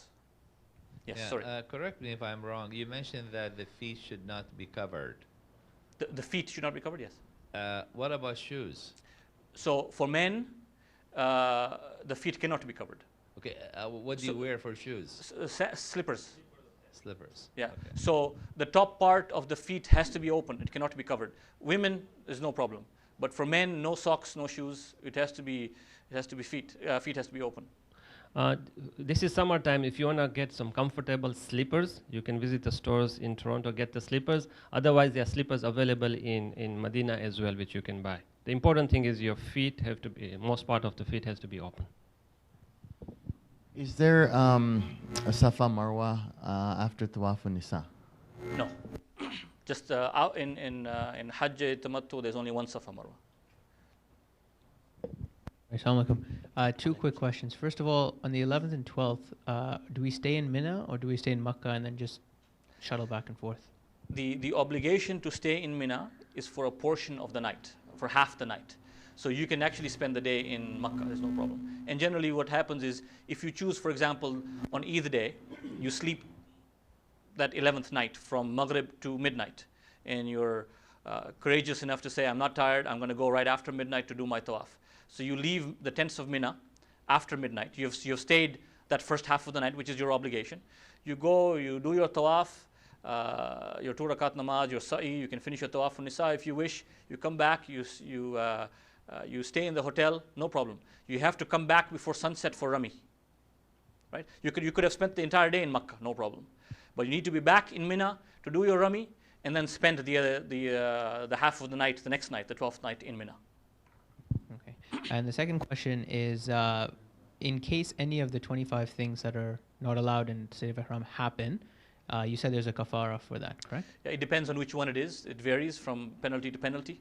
So ideally you want to stay away, right? Because it's a penalty, right? For having infringed upon that thing that was haram. So let's not take it lightly. The idea is we don't want to rack up a whole bunch of kafaras on ourselves, right? So we're conscious about, even this travel on the bus. The organizer is very conscious about, the timing of the bus departs, whether it's going to be raining or not, because we shouldn't take kafaras lightly, okay?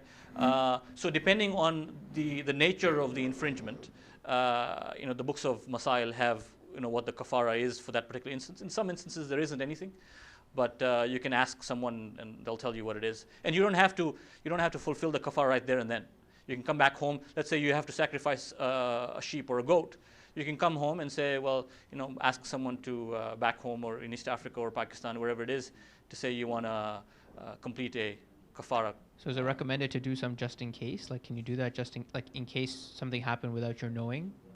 No, the kafara only happens if you make a mistake knowingly, right? I mean, let's say when you go to the hotel, it's almost time for dhuhr, but if you go to the hotel and there are mirrors there, right? You unintentionally see yourself in the mirror. That's not a kafara, okay? Because you're not looking intentionally. Now, if you look in the mirror and you stop to take a gaze, just to see that everything's okay, that's a different story. Now that's a kafara. But if you happen to glance at the mirror, or there's a mirror in the elevator, right? You're not consciously looking at yourself in the mirror. There's no kafara for that. It's actually a conscious infringement. Okay, this is a very good question from Arif Rizvi from Ottawa. My question is to do with halak. So this is an important question for you, all of you here. Is it permissible to perform halak by yourself with an electric shaver? I'm concerned about the usage of razor blades, which may not necessarily be clean. So the answer is, yeah, you can. You can use an electric shaver if you want. However, I can assure you that they're using new blades, sterile blades, every time, okay? So when you're there, you will see right before your eyes, they will open up a packet, they will put a new blade in, and they're doing it for everybody. They have tons of blades, okay? And you make sure, just to satisfy yourself, that before you sit down, that they have put a new blade. And they will put a new blade for you. They will throw away the old one in the garbage, so they're not reusing old blades. So they are using brand new blades. That used to be a concern many years ago, is not a concern anymore. Any questions from the ladies' side? No, okay. we'll take one more, and then we have got few more questions from our online listeners, which we will take up after the Dhuhr, inshallah. Okay. So here, where we take our knapsack, we'll be able to take toothpaste and toothbrush. Yes. Okay. Someone has some issues in his scalp, which can bleed the scalp if it bleeds. If it's not kept moist, will I be allowed to keep oil to keep it moist? Can you put oil? So generally speaking, oil is not permitted except for medical reasons. So if you're sure that you cannot do without it and you have to apply oil for medical reasons, then yes, for medical reasons permitted. Okay, because of his situation, he's not allowed to shave the head. Yeah, halaq is not wajib. Okay. He can do taqsir.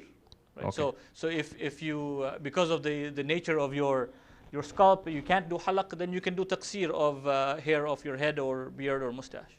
Okay, so we'll break for Salat now. There's an email message for you. A special thank you to Brother Akil on behalf of the online users who benefited very detailed presentation and Masail session. Let's recite one loud salawat. Ma salli ala